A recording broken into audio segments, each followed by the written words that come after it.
issues, of course, that affect the country. Mr. President, thank you very much for welcoming us to State House, Nairobi. Karibuni sana. Lively place. We've had some water and some tea. Asante sana. We're going to have about 90 or so minutes of a conversation. And I just want to introduce us. We have 6 media houses present tonight. Okay. My name is Eric Latif from Spice FM and KTN, and my colleagues are going to introduce themselves. Good evening, Mr. President. Good evening. Ayub Abdikadir Abdi, Citizen Television and Royal Media Services by extension. Thank you. Thank you, Abdi. Hujambo Rais na hamjambo wa Kenya. Jina langu ni Nancy Okware kutoka kwenye shirika la utangazaji humu nchini KBC. Hujambo Rais. Sijambo. Shirika la Media Max Network Limited. Thank you, Daniel. Good evening, Mr. President. Good evening. And good evening, Kenyans. My name is Eric Munene from Cape Media, comprising of TV47, Radio 47, and TV47 Digital. Thank you very much, Eric. Masalheri Mheshimiwa Rais na Wakenya hamjambo. Mimi naitwa Lofty Matambo kutoka NTV chini ya shirika la Nation Media Group ambalo pia liko na uchapishaji wa magazeti kadhaa ikiwemo Taifa Leo na The Daily Nation. Asante kwa kutualika. Karibu sana Lofty. That's a very interesting name. Asante. He's representing the lofty idea. Mr. President, you look well. And people who've been commenting, one of the first questions that we're told to ask you is, ask the President, what's his exercise regimen? Or is it diet? Well, I have, you know, I had an original, you know, fit that ran amok the last 1.5 years or 2 years because we went into elections. And you know, when you have elections, you have a lot of pressure. Sometimes you take out the pressure on food. And you have to do this and that, and you don't have time to go exercise. And sometimes you eat because you don't know when you will find the next meal. So sometimes you overeat. So I decided to cut it down because ile kibarua niko nae si kidogo. So you need to be alert. Ndio kazi iweze kusonga. Asante sana. Our first topic for tonight is on the state of the economy, the cost of living, and of course Kenya Kwanza's first budget. My colleague Ayub will take the first question. Excellency, Mr. President, I want to take you back to what you said on the 26th of July, 2022 during the presidential debate. Yes. Before the elections. To quote you said, we can limit the taxation on fuel. Take, for example, VAT, which you said, I think we need to rethink about it. That was the UDA presidential candidate. President William Ruto, months later, is proposing to Parliament to raise it to 16%. Why the double speak, Mr. President? Thank you very much. Let me start this way. And allow me to give you a bit of context. When I came into office, I did 3 things the first day in my office that I had committed to the people of Kenya. Number 1, I made sure that port operations that were unnecessarily moved from Mombasa were returned. Number 2, I made sure that our police have financial independence. Number 3, I appointed the judges that were supposed to have been appointed, and I committed that I will expand the budget of the judiciary. If you look at the budget this year, we have added an extra 4 billion shillings to the judiciary. When I came into office, I found a huge crisis of fuel. In fact, before even I came here, immediately the results were announced. Amongst the first people to come and see me were oil marketers. And they told me, we are in a crisis, we are going to have a stock out because we cannot have fuel. Government has told us to sell fuel subsidized, but they haven't paid us. The government owes us 65 billion. So that whole subsidy story you hear, it was just a pledge. So I found that we had 65 billion shilling subsidy to pay. Meanwhile, our financial situation was very bad. And by the way, that subsidy was accumulating at 15 billion shillings every month. I don't know whether you appreciate the magnitude of that. So when I came into office, I looked at it, and the one thing that I did that in retrospect was the right thing, is to have an economic team around me. So we sat down, we went through the numbers, and finally we discovered that there wasn't actually a fuel problem. It was a misdiagnosis. The problem was an economic and much more a dollar problem, because there was fuel that had come, but the oil marketers could not find the dollars to go and buy, because government was maintaining an artificial, rate. So there were two parallel rates. There was dollar by government, which said was 120, and there was another, if you really wanted to buy the dollars, you had to go and get it at 128 thereabout. So what did we do? First, we reinstated, because it was not a fuel issue, we reinstated the interbank forex market. What did that do? The spread that was between 12 and 15% has now shrunk to between 2 and 3 shillings, or difference. That is point number one. Number two, we went and negotiated for credit on all our petroleum products. So we've negotiated 6 months to ease the pressure on the dollar. In fact, many importers were finding it difficult to get dollars to import raw materials. We have since sorted out that problem. The liquidity around the dollar market has improved. Okay. We've allowed the dollar to find its own level. We are not artificially managing the exchange rate, because managing it artificially costs us money. So we have an issue there. So when I came into office also, I found that we had commitments of 900 billion Kenya shillings on the roads. Yeah, 900 billion.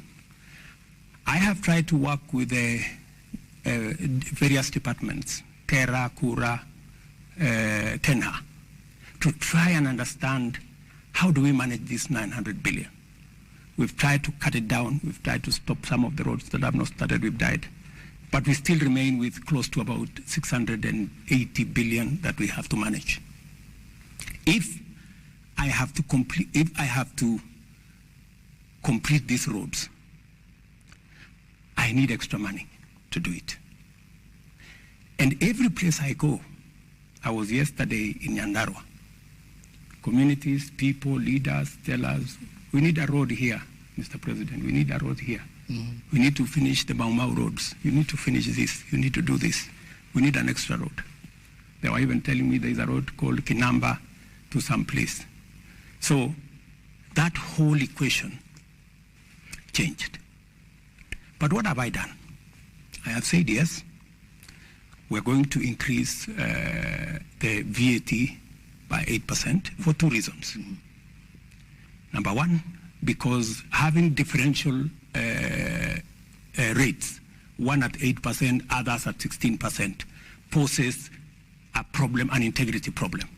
People use it as a loophole to manipulate numbers, VAT in, VAT out. So the advice that my economic team working with Treasury gave was, we must eliminate this loophole that people are exploiting, number one.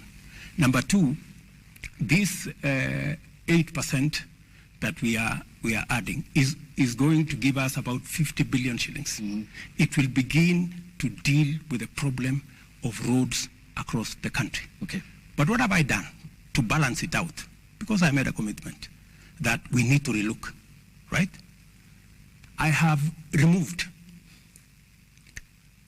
on the same fuel, as we add 8%, I have removed road 3.5% road development levy from fuel. I have removed 2% of IDF on the same fuel. And to balance it out, because it is the same Kenyan who is going to pay from their pocket, I have removed VAT 8% on gas. And I have removed other taxes that I'm going to explain to you, about 14 other taxes that I have removed to try and even so that we have a balanced budget. Okay. We'll talk about the other taxes as proposed in the finance bill, which will come before Parliament. But you have mentioned that there is a team of economic advisors. Right. David Day has been in your campaign team throughout the campaign before the elections. So is the current National Treasury Cabinet Secretary, Professor Njuguna Ndung'u. When you came to the presidential debate and you made the remarks on the 26th of July, which I quoted you verbatim, I think you said majority of taxes that are in that bracket, 15 almost you said, but we need to integrate at least these 15 different types of taxes. Did they not advise you, or you did not take the advice? Precisely, if you heard me clearly, there are many other taxes that we have since removed. You know, so you must look at it in context. Yeah? What my economic team advised that time is that we need to relook at these taxes. When we came into government, we found a situation. The country was in a crisis. And by the way, I have had to make very difficult decisions.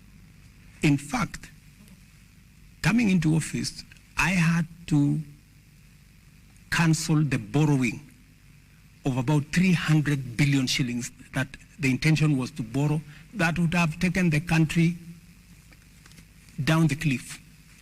I had to step in and stop many of the subsidies that were being dished left, right, and center.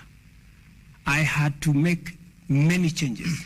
I had to reorganize the whole budget because we found a country headed and sliding into bankruptcy.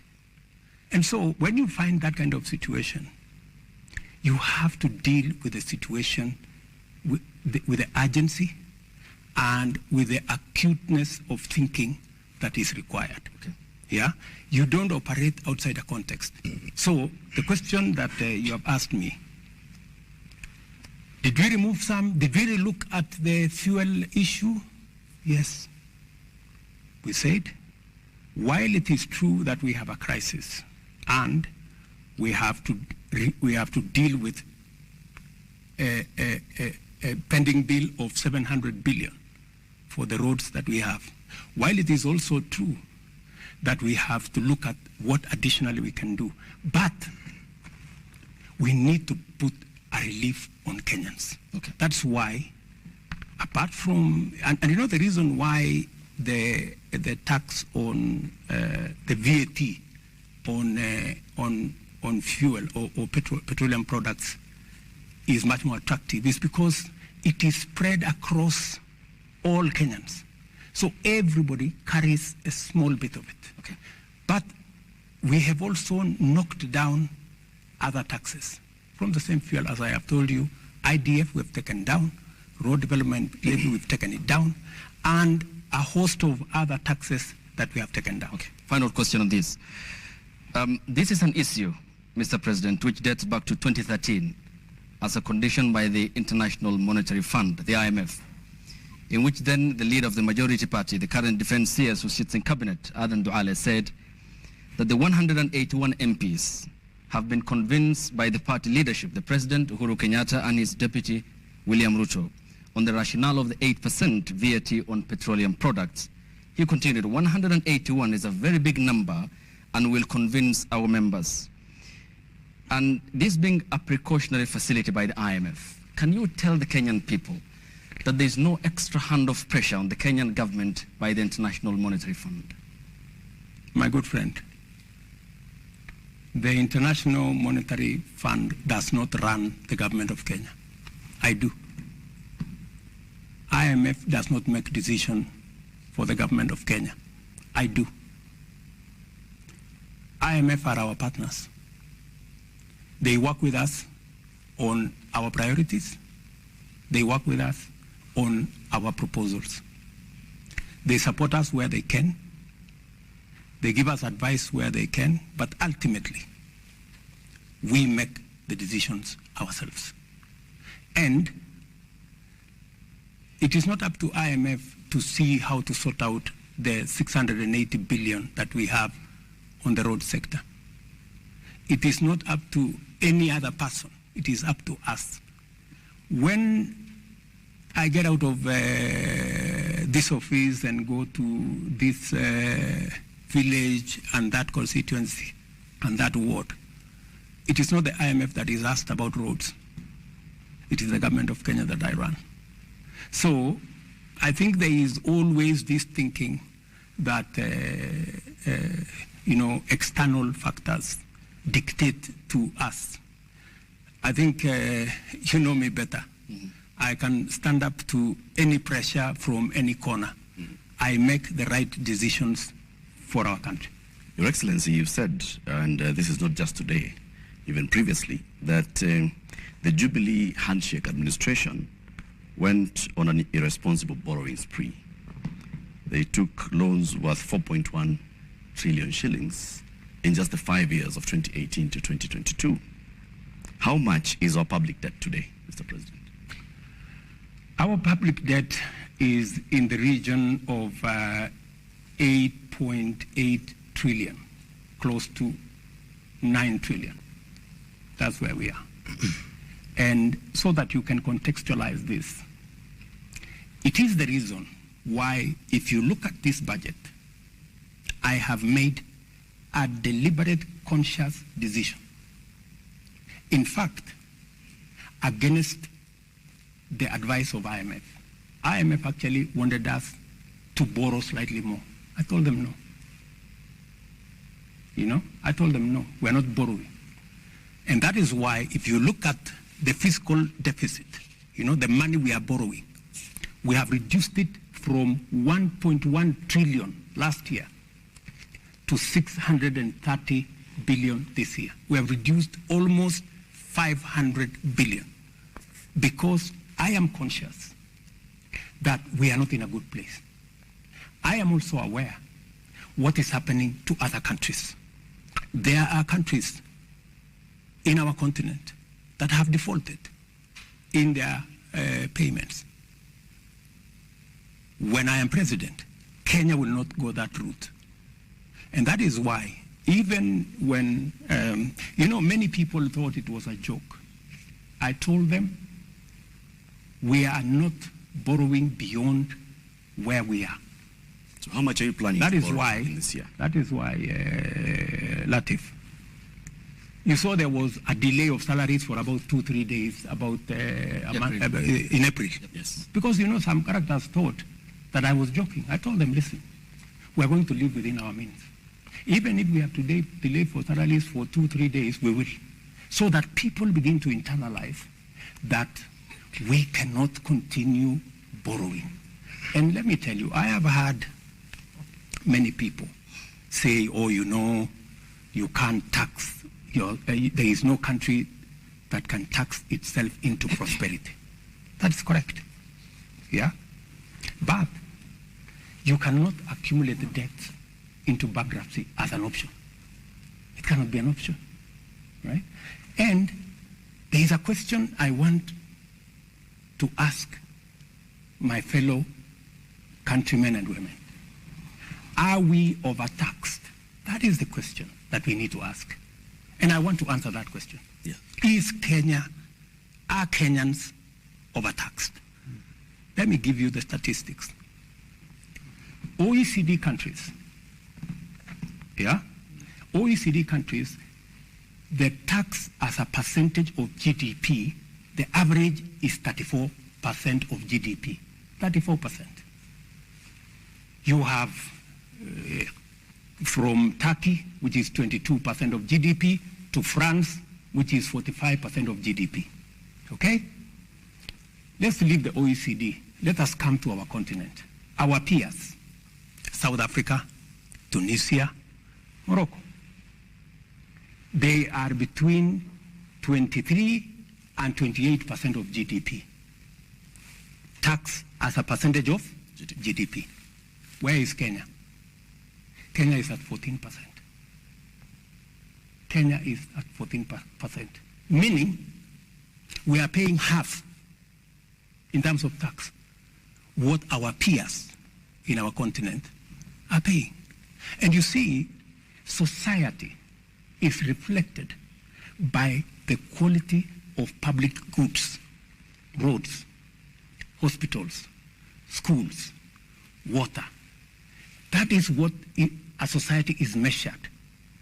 If you will find that if you don't have working schools, if you don't have no running water, if you don't have good roads, you cannot, what kind of society are you? So the big question, and I want to tell my countrymen and women, please, we are not overtaxing ourselves. In fact, if we were to match our peers, my intention is to take this slowly, the way Mwai Kibaki did. When Mwai Kibaki came into office, we were collecting about 220 billion. By the time he was leaving in 10 years, we were collecting almost $1 trillion. He had moved it 4 times, right? Yeah. Now we are at 14. If you look at the budget this year, I want to move it from 14 to 16% of GDP. By God's grace, maybe next year, 18, maybe like that. Yeah. Because we have to be realistic, you know? If we do not pay taxes, we cannot be like the countries we want to be. We want to be in their shoes. We will be going backwards. So the real cardinal, because, and I want to tell my good friends, you know, it's good to have information, because I hear many people are saying, oh, you know, we are being overtaxed. The real issue is that our tax as a percentage of GDP, if we manage to get this finance bill through, we will move from 14 to 16. We will still be way below what our peers are. I want to come back onto the issue of debt, because, I mean, it's also influencing how much you want to spend in the next financial year, and raising revenue to repay these debts. 1.2 trillion shillings, if I'm not wrong, is our debt bill in the next financial year. And if you just look at how much we are paying in terms of debt, and then you look back at that close to 9 trillion shillings that has been borrowed in the last 10, 15 years, questions are, where has that money gone?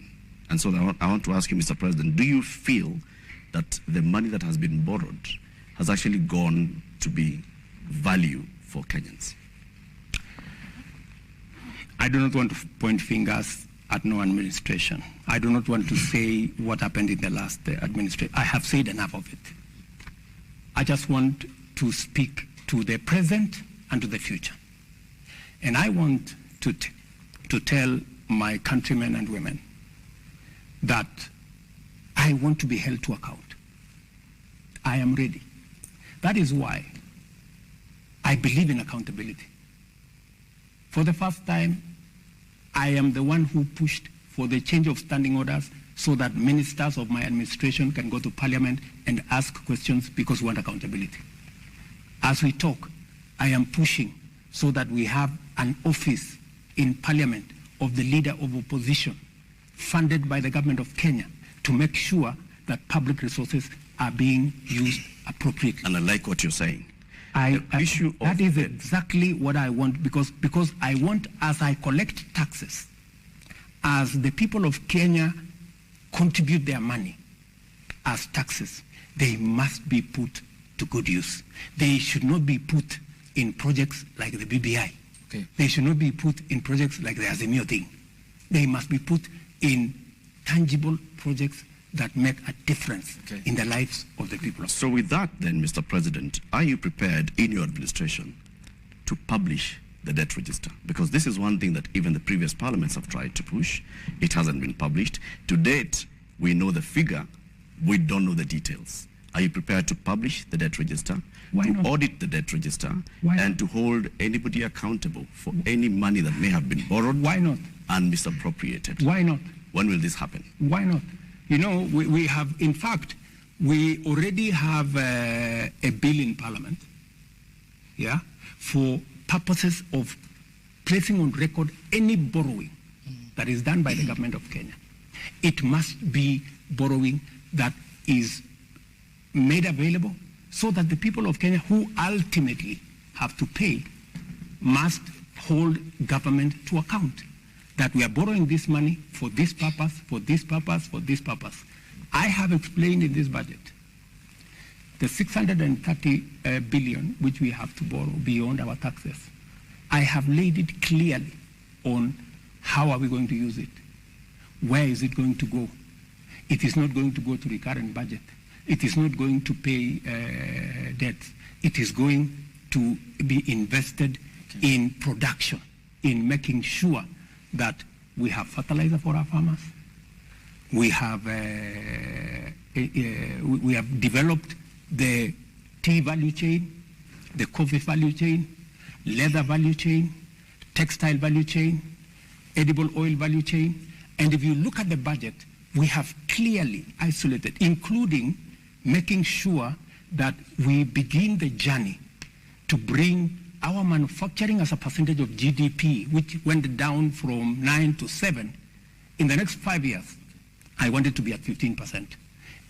By 2030, I want manufacturing as a percentage of our GDP to be at 20%. That's why we are calling it 20 by 30. That is the trajectory I want us to go. I also want to move our exports. That's why if you see in this budget, we have many areas where we have imposed taxes. We have imposed taxes on imported fish. We have imposed taxes on imported furniture. We have imposed taxes on imported steel. We have imposed taxes on imported cement because we want to grow our own manufacturing capacity. Because by growing our own manufacturing capacity, we create jobs, we create opportunities for work, and we build our own manufacturing capacity using our own products. So I have, with clarity, I can explain where we are going to put every cent. Okay. How we are going to invest in the leather value chain. Mr. President, how we are going to invest in the textile value chain. Nafikiri kwa kufungamana na swali lake nitakuuliza Kiswahili na nitafurahia hapo utalijibu hili Kiswahili. Wakenya wengi wanahisi kwamba Mheshimiwa Rais unazungumza lugha ya mahasla, lakini vitendo vyako na vya serikali yako ni vya mabwenyenye. Hasa ukiangalia katika matumizi. Kwa mfano, ni wiki kadhaa tu, miezi kadhaa iliyopita ilipitishwa kwamba kuna nyongeza ya pesa ambazo zitatumika katika Ikulu, shilingi milioni 93 nyongeza. Ulipokuwa unaingia katika madaraka ulisema kitu cha kwanza utakata bajeti kwa shilingi bilioni 300. Na hii ilikuwa ni kwamba ujaribu kupunguza matumizi ili Mkenya ambaye ni hasla uliyezungumza kwamba ukiweka Biblia chini tu hivi, ikiwa ni tarehe 11 Septemba mwaka jana kabla uapishwe, utaziba mashimo yote ya makateli na kila kitu kitakuwa shwari. Lakini swali ambalo leo Mkenya anajiuliza ni kwamba hakuna pesa ya kuweza kuwaajiri walimu zaidi, haswa wa shule sekondari junior ambao sasa hivi kuna upungufu wa karibia 1048. Hakuna pesa ya kulipa madaktari kwa wakati ufaao. Kaunti ya mwisho kutaka kugoma ni kaunti ya Kisumu. Hakuna pesa ya kuongeza fedha haswa katika kaunti. Kumbuka kwamba ni maseneta wako katika ambao wanaegemea upande wa Kenya Kwanza waliangusha ule mswada wa kuongeza fedha hadi kufikia shilingi bilioni 407, wakaishukisha hadi 385. Hakuna pesa za hivi, lakini kuna pesa shilingi milioni 459 za kulipa makatibu waandamizi CAS 50 kwa kila mwaka katika serikali yako. Je, unazungumza lugha ya mahasla ama unawapaka mafuta kwa mgongo wa chupa Rais? Sizungumzi lugha ya mahasla peke yake. Natekeleza hii budget. Hii budget unaona hapa ni budget ya mahasla. Uniulize kwa jinsi gani? Kwa nini? Yes. Na nilichokitaja ni tofauti na jambo la kwanza, haya mambo yote uliyoyasema, serikali hii wakati nimeingia nimefanya mambo manne ambayo yanahusikana na mahasla. Jambo la kwanza, nimeweka pesa karibu shilingi bilioni 3.5 kupunguza gharama ya mbolea ambayo inatumika na wakulima wale wa chini. Kufikia sasa serikali imesajili wakulima milioni 4.5, karibu milioni 5.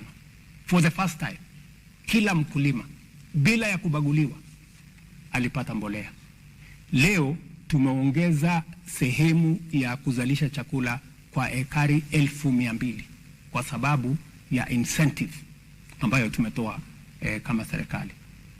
Mind you, wale wengi ambao wako katika sekta ya kilimo ni mahasla.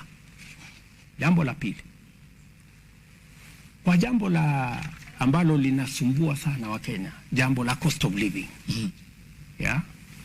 Ni nini nimefanya katika ile kupunguza hiyo mzigo kwa Wakenya? Kwa sababu kuna mambo mawili. Wale majamaa walikuwa hapa mbele yetu walifanya subsidy ile inaitwa subsidizing consumption. Walipeleka pesa kwa mamila. Mila hana mahindi yake. Mila ni chuma tu hapo nayo na mashini. Zile pesa ni mimi sasa ndio nalipa. Hawakulipa. Mimi sasa ndio nalipa ile pesa ya subsidy. Naelewana? Mimi nilifanya nini? Kwa sababu naelewa kwamba shida ni supply and demand. So ile tulifanya ni kwamba tulienda kwa KNTC, tukawapatia treasury ikawapatia letter of support. KCB wakatupatia shilingi bilioni 25. Tukatumia hiyo pesa, sio pesa yetu, ni pesa LC, unapatiwa tu LC. Tukalete mchele, tukaongeza mahindi, tukaongeza mchele, tukaongeza maharagwe, tukalete mafuta ya kupikia. What happened? Ile bei ya unga ilikuwa 230, sasa iko 170 ikiteremka. Bei, nataka uende ucheck. Bei ya mafuta ya kupikia fresh fry kwa mfano ilikuwa 1800, sasa hii ni 1100 kwa kilo 5. Ile kilo 3 ilikuwa 1100, sasa hii ni 750. Sababu gani?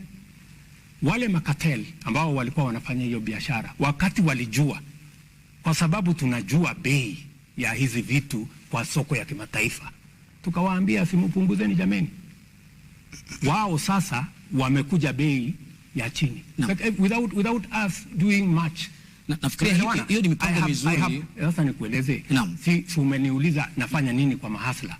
Mahasla ndio hawa wanahangaika na gharama ya swali lao kuu. Mahasla wanasema jinsi unavyokusanya na matumizi yako hayatoi picha ya hasla. Kwa mfano kuachilia kuongezwa fedha ambazo zinatumika ikuluni, nitakurudi hapo, na mshahara kama hawa ma CAS ambao hadi sasa hujazungumzia kama unakubaliana au la, licha watu kwenda mahakamani kupinga hilo. Mambo ya CAS ni mpango wangu wa serikali. Naam. Yeah. It is my decision.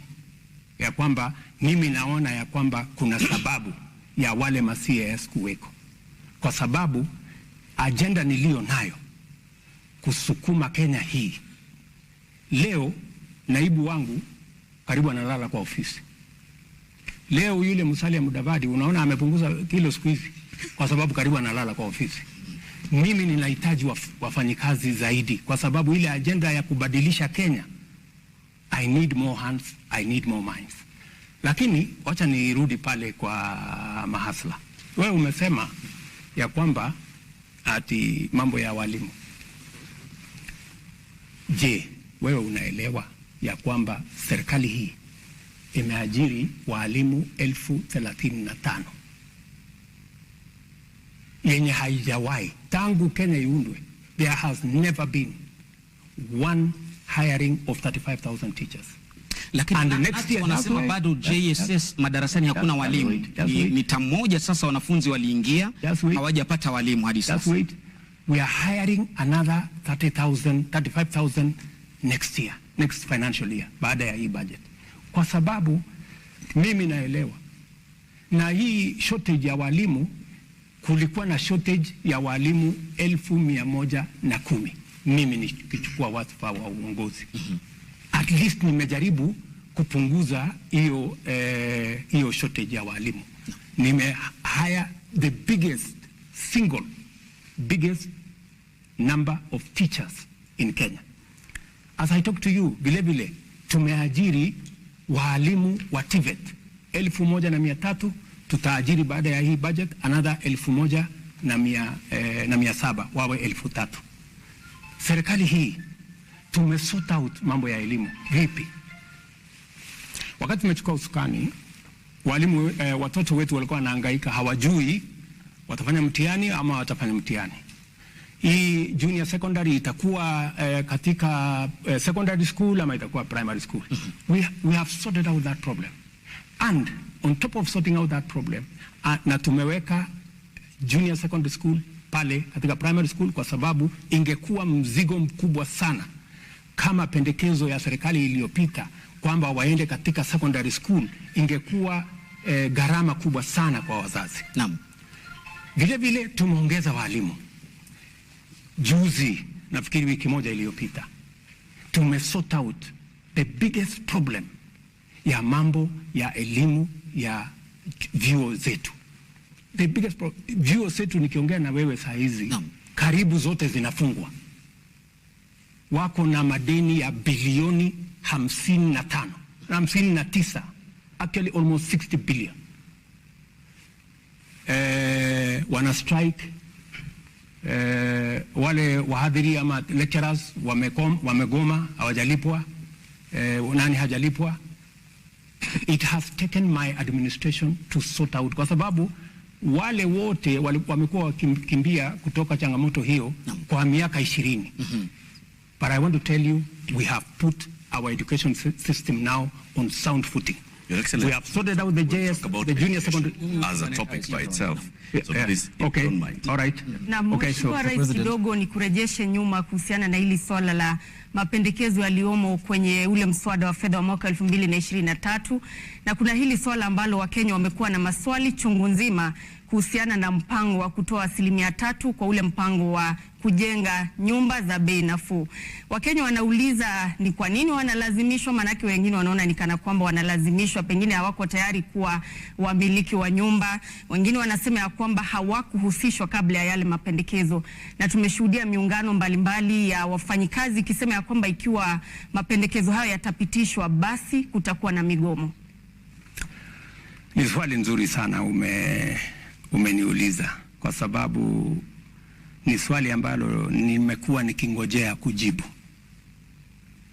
Nataka Wakenya wanisikize kwa makini. Niko na maswali matatu ambayo sisi kama Wakenya lazima tujiulize.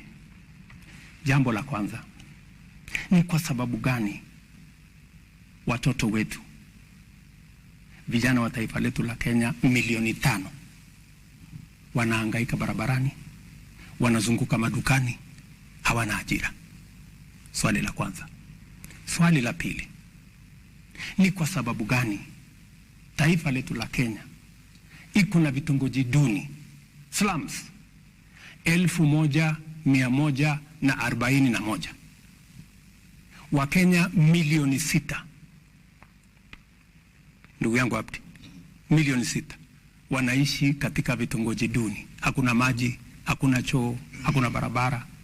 Kenya yetu hii milioni 6. Why? Jambo la tatu, ni kwa sababu gani katika taifa letu la Kenya hakuna nyumba mwananchi wa kawaida anaweza kununua?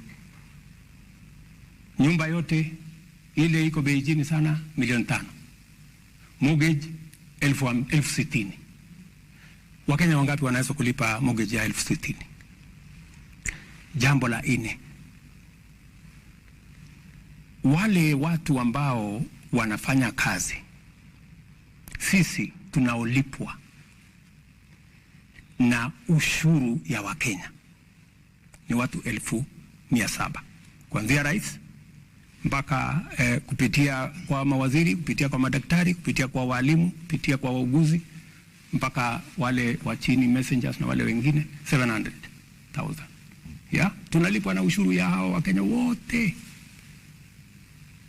Imefika wakati, rafiki yangu, tufikirie ni vipi sisi tulio na bahati ya kufanya kazi, na sio kwamba ati mimi kwa sababu ni rais leo ati mimi ni bora kuliko wengine, ama wewe kwa sababu ni mwalimu ati wewe ni bora kuliko wale wengine. Ile kazi mimi nafanya kama rais, na ile kazi mwalimu anafanya, na ile kazi daktari anafanya, kuna Wakenya zaidi ya 5,000 6,000 wanaweza kufanya hiyo kazi. Wewe umebahatika, wewe ndio uko na hiyo kazi, na ndio kwa sababu wale wengine hawana hiyo kazi. So ile swali lazima tuulizane ni kwamba mpango ambao utatupatia sisi nafasi ya kuajiri watoto wetu, ya kutoa aibu ya hawa watoto wetu wanahangaika barabarani, wanahangaika madukani, ndio wale wameingia kwa ulevi, ndio wale wameingia kwa madawa, ni nini tutafanya? Na ndio niliwaeleza Wakenya wakati nilienda kwa campaign. Niliwaambia Wakenya, nchi zingine, China, Singapore, Korea, ile wamefanya, wameweka mipango katika labor intensive infrastructure programs. Many of them wameweka mpango katika mambo ya housing. So hii housing sio nyumba. Naona watu wengi wanasumbuka, sisi hatutaki nyumba bana. Mbona nani alikuambia tunahitaji nyumba? You know? Sio nyumba peke yake ndio tunatafuta kwa hii mpango. Ni kweli nyumba itapatikana, tuondoe wale wa Kenya 6.5 wanaishi katika slums. Ni kweli. Lakini wacha tafadhali. Lakini ya muhimu zaidi ni kwamba kila nyumba tunayojenga tunapata ajira ya vijana wetu 5. Kila nyumba. Zile nyumba ambazo tumeweka katika mpango yetu 1 million in the next 5 years. 200,000 every year. Hizo nyumba 200,000 every year itatupatia nafasi ya ajira kati ya vijana 1,000,000 na 2,000,000. Ndio tumesema vile wengine wamefanya, tunasema kila mfanyikazi atoe 3%, na sio 3% ya mshahara yako yote. Ile inaitwa basic pay. Mwalimu kwa mfano, basic pay pengine ni 30,000. Sawa? Shilingi 3% ni shilingi 900. Right? Na hatusemi hiyo 900 ati ni ushuru. Si ushuru, ni pesa yako. Lakini unatupatia kwa muda tufanyie mpango ya wale watoto wetu wanaorandaranda barabarani, wengine wao ni watoto wetu wa kuwazaa, our own children, kuwapangia ajira. Sawa? Na hiyo that's why ni watu waelewe, it is a win-win project. Wewe ukitoa 3%, Abdi, mwenye amekuajiri anatoa 3%, kumaanisha na hiyo 6% yote ni pesa yako, sio pesa ya mwajiri tena, ni pesa yako, na sio ushuru, ni pesa yako. Tunaelewana? Na hiyo pesa ndio tunataka kutumia kujenga hazina ambayo itatusaidia kufanya mambo 3 ya muhimu. Jambo la kwanza, leo tunajenga nyumba 1%, 1% ya nyumba zote zinajengwa Kenya inaweza kununuliwa na mwananchi wa kawaida. Tunataka kuongeza nyumba ambazo zinajengwa ambazo zinaweza kununuliwa na Mkenya wa kawaida kutoka 1% mpaka 50%. Wacha niwaeleze wa Kenya vile hiyo kazi itafanyika. Tuko na mipango miwili. Tuko na yenye tunaita social housing. Tuko na ingine tunaita affordable housing. Social housing ni kwa wale watu wa mapato yao ya chini. Tunasema yule mtu ambaye anaishi Kibera, yule mtu ambaye anaishi Mathare, yule mtu ambaye anaishi Kisumu Kondele, yule mtu ambaye anaishi hapo Kakamega ama anaishi Murang'a ama anaishi Kiambu, ambaye analipa rent kwa ile nyumba ambayo haina choo, haina taa, haina maji, shilingi 2,500. Huyo mtu na 2,500 yake tunataka kumjengea nyumba, atalipa shilingi 2,500 kwa nyumba ambayo iko na maji, nyumba ambayo iko na facilities, iko na kitchen, iko na choo, na analipa shilingi 2,500. Wakenya watataka kuniuliza, Bwana Hasla, hiyo nyumba iko wapi? Nataka munipatie nafasi niwapeleke hapa Soweto. Okay. Kibra. Soweto A. Pale kuna kiongozi ya wamama, kuna kiongozi ya hiyo Soweto A anaitwa Mama Shiro. Alikuwa anaishi kwa nyumba haina choo, haina maji. Leo anaishi kwa nyumba ambayo analipa 2,500 na ni nyumba ya ghorofa. Hako kwa flat yake. So, what am I saying, my friend? I am saying, kwa wale ndugu zetu, we have a duty. Kwa sababu wengi wao wanauliza kusema, how is it my business? Inanihusu nini? Kama yule hana kazi, inanihusu nini? Kama anaishi kwa slum, inanihusu nini? My friends, mimi nataka niwaambie, inakuhusu kwa sababu yule unamdharau ndio analipa ushuru, wewe ukapata mshahara. Number 1. Number 2, yule ambaye unamdharau, huyo pengine ni ndugu yako, pengine ni dada yako, ama ni Mkenya mwenzako. Jambo la 3, hasara yako ni nini? Kwa sababu ukitoa 900 kama ni mwalimu, tunakuongezea 900 kama serikali, kama mwajiri wako. Ya? Usipotoa 900 hatukupi 900. Lakini ukitoa 900 tunakupatia 900. Alafu kama huhitaji nyumba, baada ya muda miaka 7 ama ukitaka kwenda retire, tunakurudishia pesa yako kama hujatumia kununua nyumba, na tunaongeza interest. Kama unataka kutumia kwa njia nyingine, unaweza kumpatia mtoto wako akatumia kununua ile nyumba. Okay. Well, and President, affordable, acha niende hapo kwa affordable housing kidogo tu, tafadhali. Okay, briefly, we need to proceed also. Tafadhali. Okay, thank you. Kwa sababu unajua hii maswali ni mingi. Yeah. Watu wengi wanasema, lakini bwana, hii sasa hata kama ni 900, si nitachukua miaka 60 ndio niweze kununua nyumba. That is not the case. Hii pesa ambayo unatoa sio ya wewe kununua nyumba. Pale tukishajenga manyumba ya kutosha ambaye wewe unaweza kugharimu kwa ile mshahara yako, uko na, tunajenga nyumba ya 2,500, 4,600, 8,000. Ile the most expensive house tunajenga ni karibu 12,000, 3 bedroom house. So tunasema hivi, ile pesa ambayo tunaweka pamoja ni kutupatia uwezo ya kuleverage kwa hiyo pesa. Kama ni bilioni 5, tunaweza kuitengeneza kiuchumi iwe mara 5, mara 7, tuweze kuitumia kujenga manyumba. Hii manyumba itatusaidia kwa wale wanaishi katika vitongoji na hata wale wengine wote ambao wanalipa rent. Badala ya kulipa rent, wewe utaingia kwa nyumba ambayo badala ya kulipa rent utalipa mortgage. Okay, Mr. President. Unaelewana? Yep. Wacha nimalizie tu kidogo. Huyu jamaa anasema sasa mimi nalipa rent saa hii ya 5,000 na nakatwa 900. Itakuwaje? Kama unaweza kulipa rent 5,000, mbona usilipe mortgage 500 ndio nyumba iko yako? Iko dhambi gani? Na katika hiyo harakati, number 1, umesaidia nchi yako, umesaidia wale jamaa hawana kazi lakini wanatusaidia kulipa ushuru, ndio mshahara yetu. Mimi kama rais, na wewe kama daktari, na wewe kama mwalimu, na wewe kama mjumbe, na wewe kama MCA ilipwe. Pia tuwasaidie wapate ajira.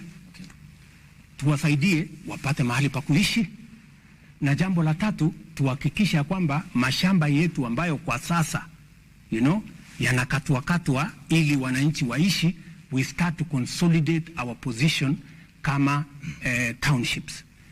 In any case, statistics show, my brothers and sisters, that the future is urban. By 2050, 68% of people will be living in towns. So we have a choice. Are they coming to live in slums when they come to, because they will come? Okay. Or are they going to live in decent houses? Thank you, Mr. President. And if they are going to live in decent houses, we have to engage in this win-win program. Okay, in this program, just allow me 1 minute. In this program, because it is very important to me, and it is very important to every Kenyan, and I want every Kenyan to understand why they have to contribute 3% of their salary. It is not that it is a tax. It is your money, my good people. Okay. And we are going to double that money using your employer. And you are going to get that money in interest. And you are going to support us. You are going to help us to employ the millions of young people, including your sons and daughters, in give time for the questions now, Mr. President. And Mr. President, you have a very ambitious plan. Thank you. The housing plan. My question is, you're saying that those lucky enough to secure jobs will be contributing to this fund so that you cushion, the most vulnerable in the society. We have millions of jobless Kenyans out there. Don't you think theirs could be an earning problem and not a saving problem? Because now, if you say theirs is an earning problem, yes, not a saving problem. So even if you make these houses very, very affordable, some of them cannot even afford that 2,500. And then my question too on that: if I'm already paying for mortgage, why should I be forced to contribute to the fund? Very good question. If you are paying a mortgage, nothing stops you as somebody who is employed. Yeah? Number one, contributing to this fund. Because it is not a tax. It is your money. What you are doing, you are playing your patriotic duty. Because out there, we have millions of young people who get out of school every year. It is our responsibility, me and you. Why is it our responsibility? Because they are the taxpayers that end up paying our salaries, right? And it is our duty also to see how we can help them in a small way. And you have said correctly that their problem is employment. Precisely. That's why I'm saying these 5 million characters, our children, getting out of school. Don't you think it is a decent thing? Don't you think it is the right thing to participate in an exercise that helps our country, our young people, instead of engaging in crime, in abuse of drugs, to be part, to get a job? By the way, in the last 8 months, 8 months, I have launched the construction of 36,000 housing units in Kenya. Yeah? I went to Homa Bay. Last Friday, I was in South B here at the Bellevue, where they are building, I think, 2,000 something houses. I will be going to Makongeni, hopefully in the next maybe 3-4 weeks or 1 month, to launch another 30,000 houses. The 36,000 units, there are close to 100,000 young people today working in those sites. Engineers, quantity surveyors, plumbers, electricians, carpenters, masons, all manner of people, including the women who sell food. Okay. It is a whole ecosystem. I was very amazed in South B. A group of women were saying, sisi tunaitwa protein. Sisi ndio tutakuwa tunauza chakula hapa. Bwana President, tunataka uhakikisha kwamba hii watu wasilete watu wengine. Because you see, it is a whole ecosystem. And I want to ask my countrymen and women, those of us who are employed, please, let us not hold in contempt those who don't have jobs or those who are not. You say it's not a tax. It is not a tax. What is it? It is a contribution you are making, because if it was a tax, tax, it goes one way. You never get it. This is not a tax. Okay, why it is your money. Okay, why then, Mr. President, if it's not a tax, if that bill hypothetically says passed by the National Assembly, it's legally binding? Yeah, of course. It's not a tax, you said. It is not a tax. Why would I contribute? And if I don't want? That's what the law says. But why are you passing it? Yeah, the question I'm asking you is, are you saying, Abdi, that you don't think it is your business to contribute to the employment of the unemployed Kenyans? Okay, it's the responsibility. It is not your business. Okay, hang on, Mr. President. Who is Kenyan government? Kenyan government is me and you. Hang on, Mr. President. You saw the mandate of the Kenyan people. Exactly. There is a we can't represent all of us. Yes. I worked hard for my money. Yes. You said it's not tax. But there is a bill in Parliament. If it's passed, it's legally binding. Why would I make a contribution for others to succeed? It's your business as the government. You are the head of state. You have the responsibility. You have the mandate. That's why the Constitution gives me the power to tax. But it's you who is leading. And that's why the Constitution gives me the power to sign things into law. Okay. You know? So I am simply doing my job. Mr. President, let's get the specifics very clear. Yeah. It's a very simple issue. Yes. You are saying it's not a tax. It is not a tax. That's the Commander-in-Chief saying. Yes, it is not a tax. Hang on, let's go step by step. Yes. There is a bill that will come before Parliament. Absolutely. Hypothetically, let's say it's passed. If it's not a tax, why would I contribute? Because it is the law. The law, Mr. President. Once it is passed, it is the law. Okay, meaning then it's a tax, and you understand it's a tax. Yeah, once it is passed, it is the law, and you have to contribute. Let me ask you. One rider, Mr. President. Let me ask you. No, just allow me. Let me ask you, Abdi. Do you know that today you contribute 6% of your salary to NSSF? Correct. Why? It is not a tax. Mr. President, hang on that, President. Okay. It's the same thing. Okay, it is the law. The issue, though. There is the NHIF question, Mr. President. Yes. Which you have passionately talked about. I am very passionate about. Which is still, again, because you have cherry-picked on the NSSF, but there is the NHIF component, which I still pay for. Yes. You pay for as well. Yes.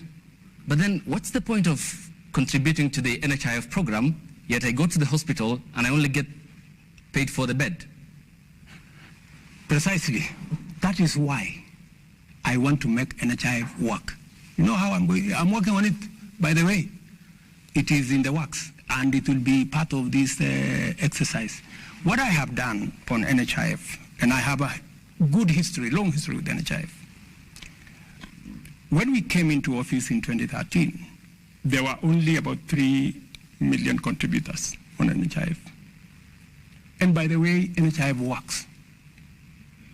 I was in Thika, Kenyatta Referral Hospital. Teaching and Referral Hospital. Teaching and Referral University. And the doctors there spoke about NHIF in a way that inspired me. How NHIF has helped many people who would otherwise have not been able to get medical service. What I'm doing with NHIF is exactly what I said. And by the way, Hussein, Ayub, sorry, Ayub Abdi. By the way, this housing plan, I talked about it in the campaign everywhere. And I promised the people of Kenya, if you elect me president, this housing thing, I am going to use it to get jobs for our young people and to remove Kenyans from slums.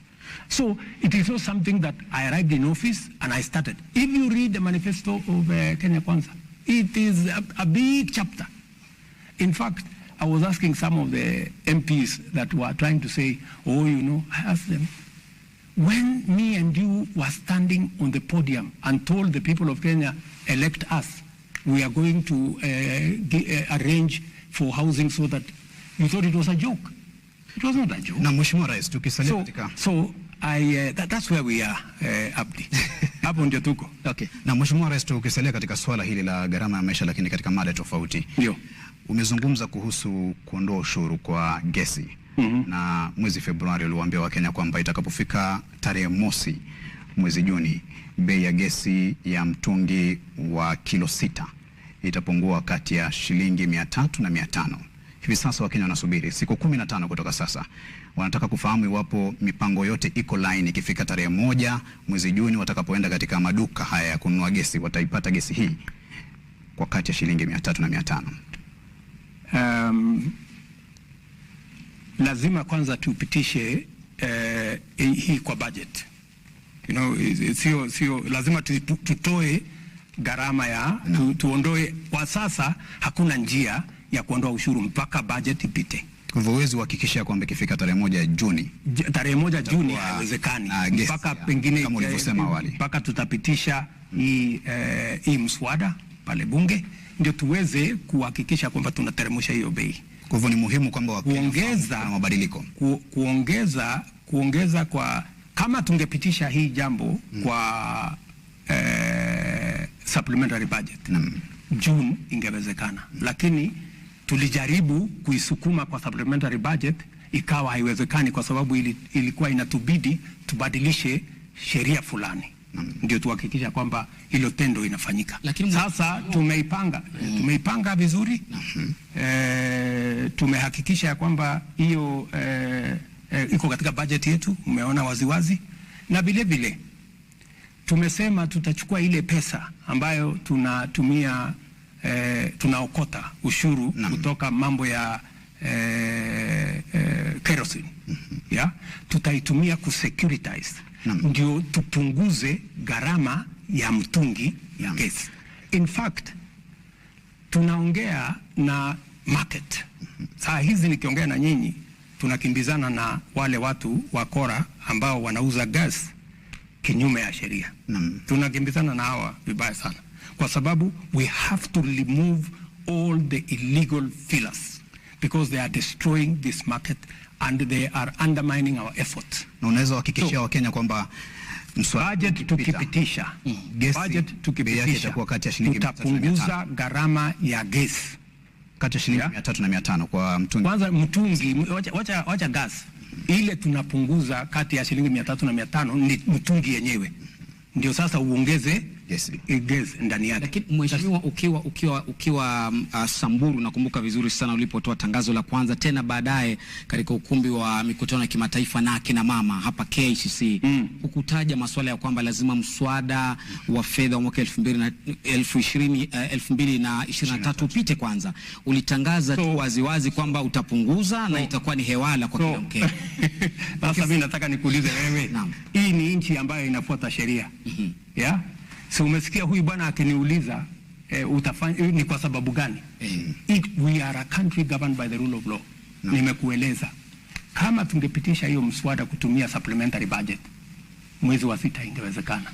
Lakini kwa sababu hatukupitisha, tutapitisha sasa katika budget yenyewe. Baada ya hapo hiyo gesi itapatikana. Kutokana na mabadiliko haya, utaomba Wakenya radhi? Kwa nini? Ambao walikuwa wanategemea kwamba ikifika tarehe mosi wewe ndio uko na shida na mimi. Wakenya hawana shida. Okay, Mr. President, let's finish up on like us to move to the next issue, Mr. President. Thank you very much. We've spent quite a bit of time on the first topic. Yes. Because of course it's the hot topic in the country. Let's go to another hot topic, Mr. President. And this is on the matter of security and religious matters. Lofty. Shukran sana. Mheshimiwa Rais, swali la kwanza kuhusiana na masuala ya usalama wa taifa ni kiazi moto na donda ndugu ambalo limechipuka katika eneo la Malindi kule Shakahola katika msitu ule wa Chakama. Kufikia sasa ama kufikia jana, tangazo lilotolewa ni kwamba iliripotiwa Wakenya 610 hivi hawajulikani waliko. Wakenya 201 na zaidi wamefariki, wengi wao wakiwa ni watoto. Na swala hili si geni ama halikuchipuka tu mwezi jana ambapo wanahabari walitangaza, lakini mhusika mkuu ambaye ni Paul Mackenzie alipoondoka Furunzi Malindi kuelekea Shakahola ulikuwa mwaka 2019, mwaka 2020 Mheshimiwa Rais, mwaka 2021 serikali kimya, mwaka 2023 hadi wanahabari walipotangaza, na maafa ndio haya.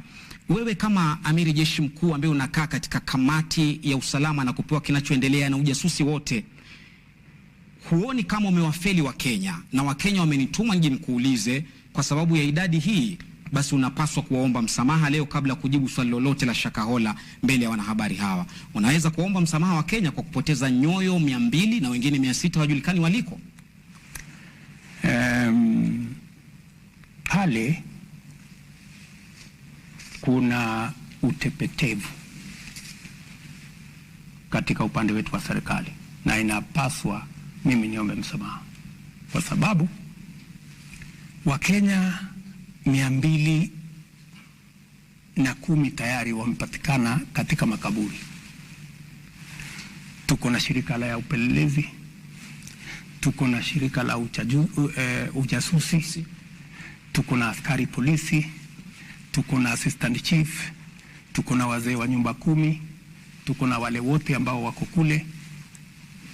Hapo kumetokea makosa, na siwezi kusema ya kwamba kuna vile tunaweza kukwepa lawama. Tuko na makosa, na kwa sababu kuna makosa, ni vizuri tuwaombe Wakenya msamaha kwamba jambo hili lilitendeka tukiwa na serikali. Nikishasema hivyo, huyu bwana Makenzi na wenzake alishajulikana kwamba kuna jambo lenye dosari anafanya. Ameshikwa akapelekwa kotini, kotini ikamwachilia. Ameshikwa tena akapelekwa kotini, kotini wamemwachilia. Hii safari sasa ameachiliwa, ndio amekuja sasa akaongoza haya maovu akitumia dini, ambaye nilisema leo huyu bwana ni muhalifu kiwango ya gaidi, kwa sababu wale watu maisha ya watu amewaua kwa kutumia dini. Hatuwezi kuelewa ni vipi, lakini nimeambia taifa ya kwamba hii jambo, na ndio nimeweka jopo mara mbili. Jambo la kwanza nimeweka jopo ambayo tunaita Judicial Commission, ifuatilie uhalifu na ituambie ni nani zembea kazini ndio haya mambo yakatokea, na huyu bwana washirika wake ni nani, haya makaburi yaliendelea vipi, hii mambo yote yalitendeka vipi. Hiyo ni ya kwanza.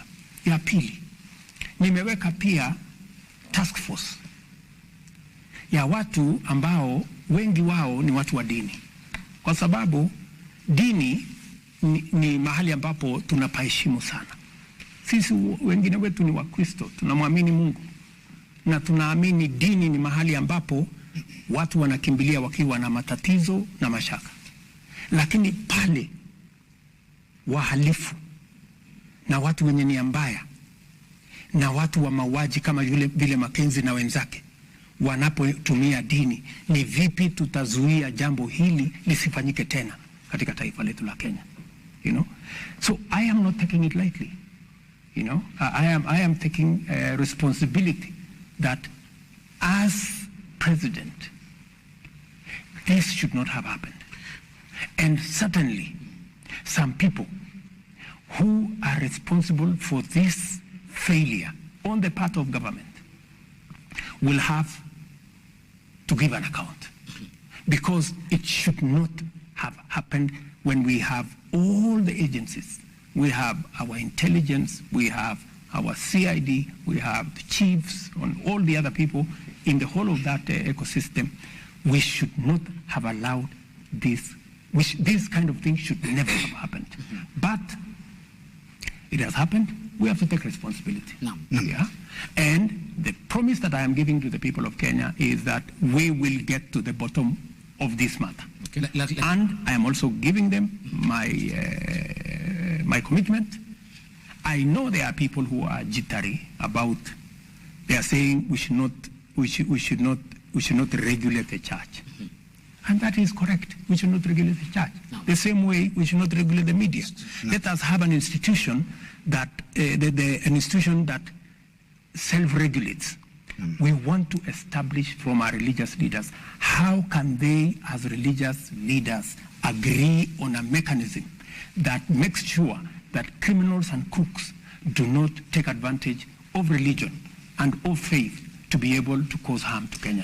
Mheshimiwa Rais, kabla ya kakangu kuuliza swali, umezungumza na napenda nikupongeze na kukuhongera kwa kuomba msamaha mbele ya Wakenya, lakini Waswahili wanasema ada ya mmoja hunena lakini muungwana ni kitendo. Wana Malindi hadi leo wanalia kwamba idadi ya watu 200 kupotea. Huja kanyaga guu pale kwenda kusema nao kwamba msamaha. Kiongozi wa upinzani Raila Odinga alikwenda kule na akafungiwa kuingia, na wengi wakasema afadhali huyu ametukumbuka, rais hajafika. Huu ungwana wako uko wapi hapa, Mheshimiwa Rais? Hiyo ni siasa. Pale kwenda pale kwa kiongozi wa upinzani inasaidia nini? Yeye si mjazusi, yeye si askari, yeye si daktari, hajaenda kufanya ile kazi ya kutoa miili. Ameenda kufanya nini? Askari walisema pale kwa sasa ni crime scene. Yeah? Wale ambao wanatakikana pale kwa sasa ni wale watu ambao wanahitajika katika hiyo shughuli.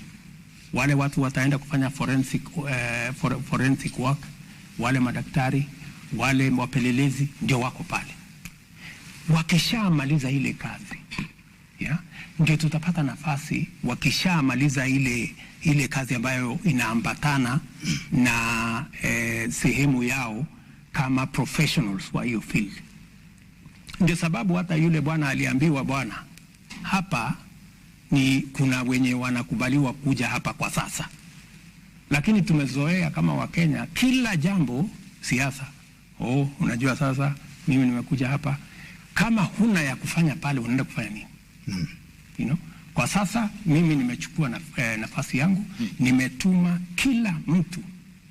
Waziri wangu ambaye ni wa usalama ako pale, every 2-3 days he's there. Lakini pia wote make sure pale mambo ya hayo yote yatakuwa yamemalizika, the place has been declared it's no longer a crime scene. I will go to Malindi. Okay. Na Mheshimiwa Rais, kutokana na uzito wa swala hili la maafa ya Shakahola ambayo kwa kiasi kikubwa sasa yamekuwa gumzo, uliyataja maafa haya sawa na ugaidi ama sawa na tukio la ugaidi. Hata kusema kwamba ni sawa na tukio la ugaidi, uliyasema kwamba huu ni ugaidi. Lakini kulingana na jinsi mnavyoendesha taratibu hizi za kuchunguza na mashtaka, hamuonekani kuyapatia uzito ambao unaendana na swala la ugaidi. Kwa nini? DPP amekuwa pale, DCI amekuwa pale, mkubwa waziri mwenyewe amekuwa pale. We have close to, I think, 150 different officers in Malindi. In fact, we transferred all the other officers from Malindi, the ones that were there before, so that we have a clear picture of what to do in that scene of crime. So we have taken it as seriously as it would get. I think my Minister for Interior has been there 5 or 6 times. I have told you he is there every 2 or 3 days. Doesn't that show, doesn't that tell you we take it seriously? I have also appointed a Judicial Commission of Inquiry. I have also appointed a task force to look into all the matters, so that we are not only looking at the crime itself. Okay. We have men there doing that.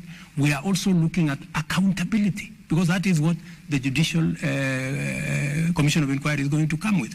And we are also looking at how do we prevent this from happening again by appointing a task force. Okay. So if there is something in the level of seriousness, yes, Mr. President, we have taken it very seriously. Mr. President, just to be clear on this, tonight you have mentioned my fellow countrymen and women. Yes. On many occasions. Yes. Your fellow countrymen and women, the Kenyan people, want to understand why the government has locked out the media in Shakahola. Question number 2, because the media has been locked out, your fellow countrymen and women want questions answered. Because you're the commander-in-chief and you get raw intelligence and briefings every morning here at State House. What exactly is the true picture of Shakahola? If it was meant for the media, you know, Abdi, even if you went to Shakahola, would you go and film the graves and bodies that are disintegrated and take it to the people of Kenya? Would you do that as a responsible journalist? There are ethics that guide us. We can't do that. Yes. But why the blanket? Why the blanket? There is absolutely media blackout. There is absolutely, the scene that is there is not a scene to report. Yeah. The scene that is there is not a scene to report. And my friend, what would be there to hide about graves and dead people? Surely. Tell us the true picture now. Because you get the intelligence, isn't it? I get the intelligence. And you label yourself as... But do you know why there is intelligence? Yes. There is intelligence because there is a limit as to how far you can go with intelligence. If intelligence was meant for the media, it wouldn't be intelligence. Okay, not the media per se. It's the Kenyan people who want answers. But you are the media. Hang on, Mr. There is a way I am going to communicate with the Kenyan people when the time comes. It's through us, the professionals in the media. That's why here we are tonight. You speak to the Kenyan people about a raft of issues. Now, the Kenyan people want to understand the concerns that they have about Shakahola. Can't you tell them, the sovereign people of the Republic of Kenya, about the truth? When the time comes for me to speak about Shakahola, I will to the people of Kenya. When is that going to be? As it is, the people of Kenya will get information from the officers on the ground to the extent that that information can be shared. But it is not fair and it is not right, Abdi, for you to tell me that I come and broadcast intelligence information. You know that's not possible. Probably, even if you try how. Mr. President, I just want to ask you this. You receive intelligence briefs, like my colleague Ayub says. We've seen people in this country being profiled on the basis of their religion. I have to ask you this, Mr. President, and I'm sure Kenyans would want to know. You've admitted that there was some complacency from security organs. Had this been done by another denomination, would we be talking about the same thing? Yes, we would. I have always refused the blanket condemnation of any religion. That is why when, for example, Alamin Kimathi was profiled and taken to as a terrorist and taken to Uganda, I am the one who went to speak to Museveni because I know Alamin Kimathi. And it is me going to talk to him. And Alamin Kimathi is a Muslim. I received him here at the airport after he was released. Because we must not allow, the same way I will not also agree that this incident is used against all the churches and all the religion. We must treat this, as I said today, as a terrorist, as a criminal, and he bears individual responsibility. But beyond that, because the name of religion has been used, that's why I have taken the extra step to ask religious leaders, we do not want another incident of this nature. So let us speak to ourselves.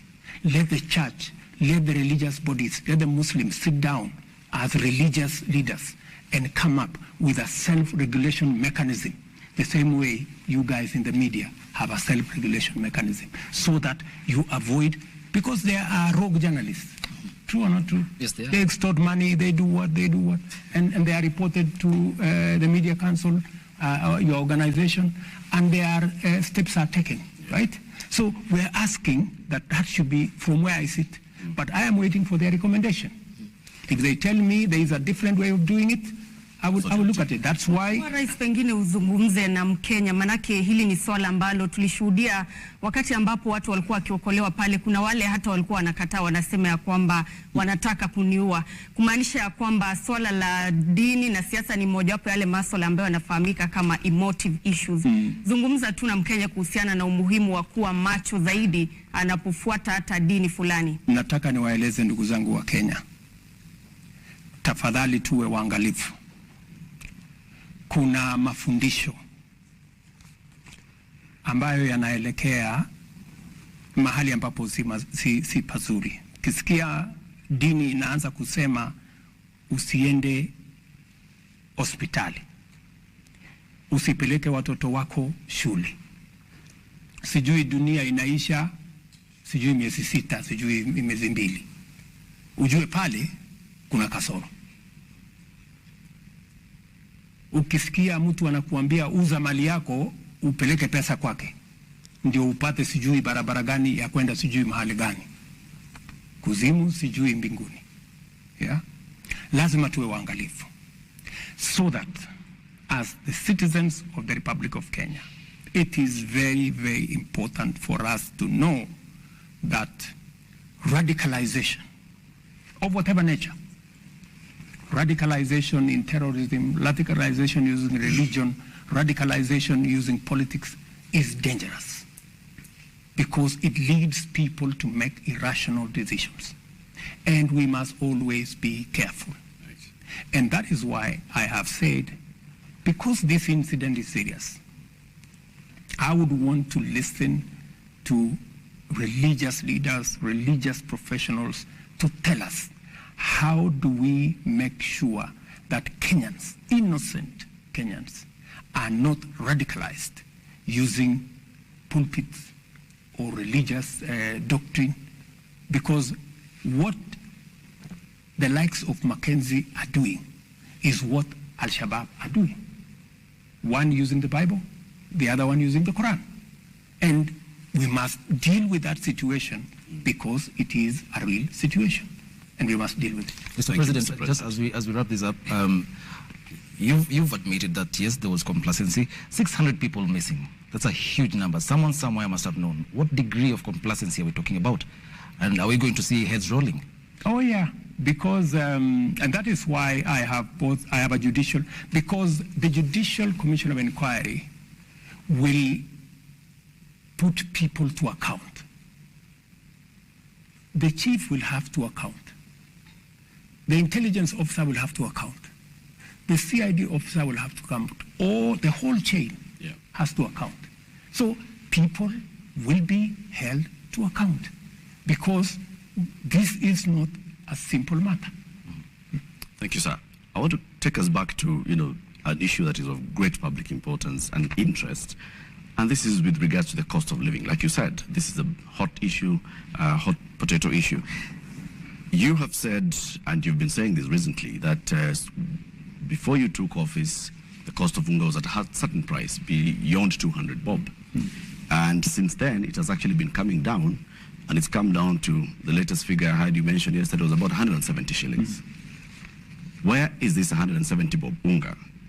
And what specific interventions of your government are you crediting for that? What did we do? To sort out the cost of living issue, there are two things. Increase production. That's why we're working with the farmers to increase production. We're supporting farmers with fertilizer, seeds, and as I told you, 200,000 additional acres of land have been put into production. So that's number one. Number two, increase supply at the moment. That is why we have imported close to 250,000 tons of maize. We have imported about 75,000 tons of rice.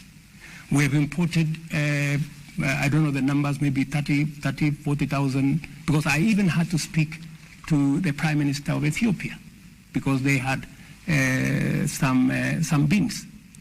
We have had to import about 100,000 tons of cooking oil. These are the interventions different from my former friends who went and gave money to millers and spent 8 billion shillings. To import all this maize, it is not going to cost us anything because we are just increasing the supply, cost for cost, right? As at the end of April, we on the short term, we will have to increase supply through importation. On the long term, we will increase supply using production. That is how to deal with the cost of living. And by the way, I spoke about it with clarity during the campaigns. I promised the people of Kenya we are going to reduce the cost of fertilizer. I have reduced it from 7,000 to 3,500. I'm on the current, not on the future, not on the... Now, I'm telling you now. On the 27th fertilizer at the moment. The Cabinet Secretary for Agriculture was meeting with the people that he had given license to import. And he was reading them the Riot Act. He said, as of now, I am not even sure which of you has imported the maize and who hasn't. The figures from the Ministry of Agriculture as at the end of April was that 90,000 metric tons of maize had been imported. Not 250, like you've said. It was 90,000 as at then. And in fact, the CS was telling the importers, I want you to come and give me a list of what you've imported. So it's clear that the Ministry of Agriculture is not aware of how much has let me give is you, not in control of how much is coming. Let me give you the numbers. The Ministry of Agriculture gave importers. When I realized that the importers were not getting very far, I looked for millers and I sat with them here. I told them, you are the people in this business. Can you reach out to your suppliers whenever you don't have? That's how the Ministry of Agriculture brought in the millers. It was because of that frustration, because the people that had been given the license to import failed to import. So we had to take the second queue. And I want to tell you, we have very patriotic millers, who have worked with us now. They have imported, the one I know directly, 100,000 metric tons. They have on the way another 100,000 metric tons. I don't know how far since those numbers were released the ministry has gone with the other millers, with the other importers. So we had to use a double-pronged approach, because when you find that one is not working, you have to think. How much more do you need to do to bring the price below 150 to 100? That you can only short achieve. term. No, there is no short term. You cannot do it on short term. We have to be realistic, because the cost of maize worldwide, because of the dollar situation, is high. The only sure way, my good friend Latif, the only sure way to reduce the cost of living, to reduce the cost of food, is through production. And production, he has a question. Yes, tell me about. Well, Mr. President, there's a survey that was done by the Central Bank of Kenya that shows only 29% of farmers have received the government subsidized fertilizer. We're talking about over 70% of Kenyan farmers who've not been able to get the subsidized fertilizer. We also have issues of decentralization. Some farmers have to travel for long distances. For instance, from, let's say, Embu all the way to Kitale, fertilizer. That's not true. My brother, that's not true. It is true. It is true. No. There is no farmer from Embu that goes to Kitale. Please, Eric, please. No. Your story is fake. It's not true. Mr. President, though, 70% of farmers are yet to get the government subsidized fertilizer. What do you make of that? That statistic is wrong. Yeah. I have the numbers. How many? And I monitor the numbers. By, I think yesterday, actually I have it on my phone. I monitor every day. It is on an app. It is not possible for anybody to lie to me. What percentage? By yesterday, we had done 2.7 million.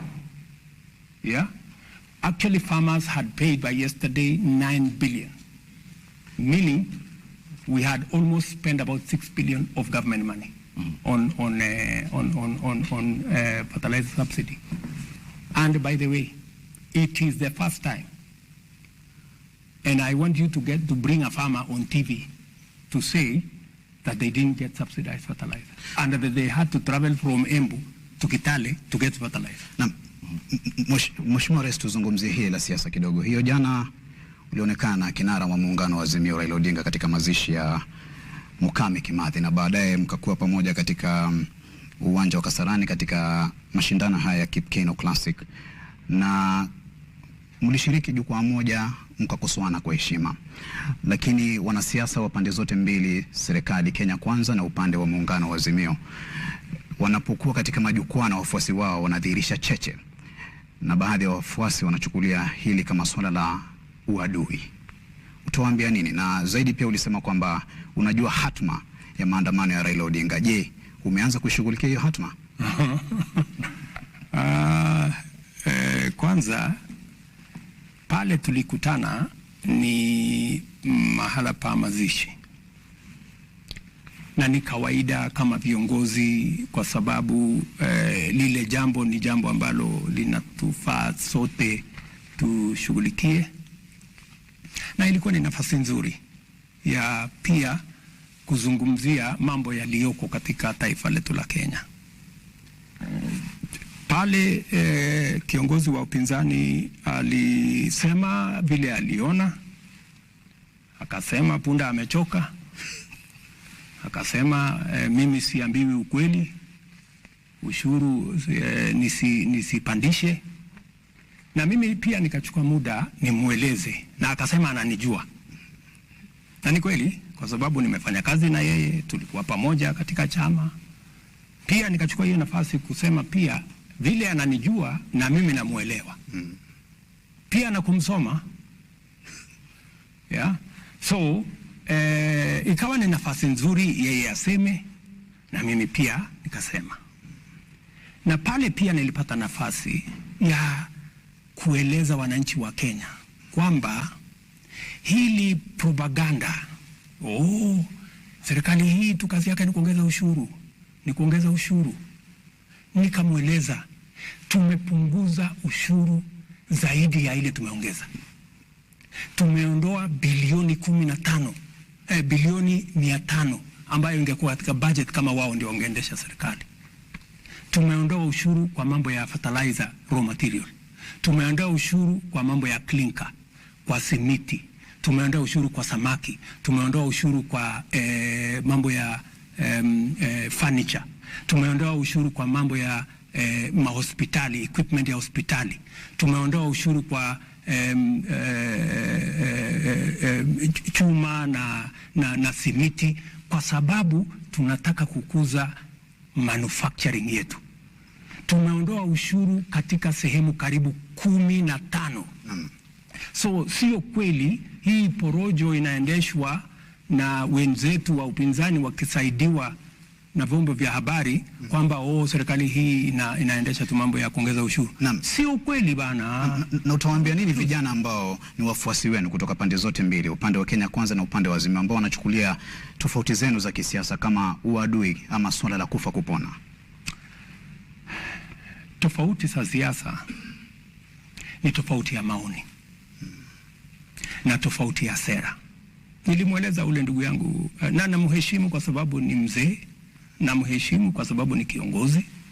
Nikamweleza kwa heshima ya kwamba wewe unaamini kusubsidize consumption, ambaye ni njia moja, lakini kwangu mimi ni njia bure. Mimi naamini kwa kusubsidize production. Ndio tofauti, maoni tofauti. Lakini baada ya ile mkutano, si tulikuwa pamoja Kasarani? Tukaendesha, tukaona riadha ikiendelea. Na naibu wa rais hakuwa pale. Leo tukakuwa pale. Mlifanya mazungumzo yote ya kando kuhusu masuala ya kitaifa? Tulikuwa hapo mkizungumza chochote kuhusu? Wacheni fitina bwana. Mr. President, wako na ukaribu wako, msisome mambo ambayo hayako. Uwepo wako wewe unasema kuhusu mazungumzo kati ya serikali na Kenya Kwanza na Azimio. Wewe unasema my deputy hakuwa Kasarani. Ni huyo amesema. Ni mimi ndiye nilisema. Sasa nakuuliza wewe, alikuwa amekuambia atakuwa Kasarani?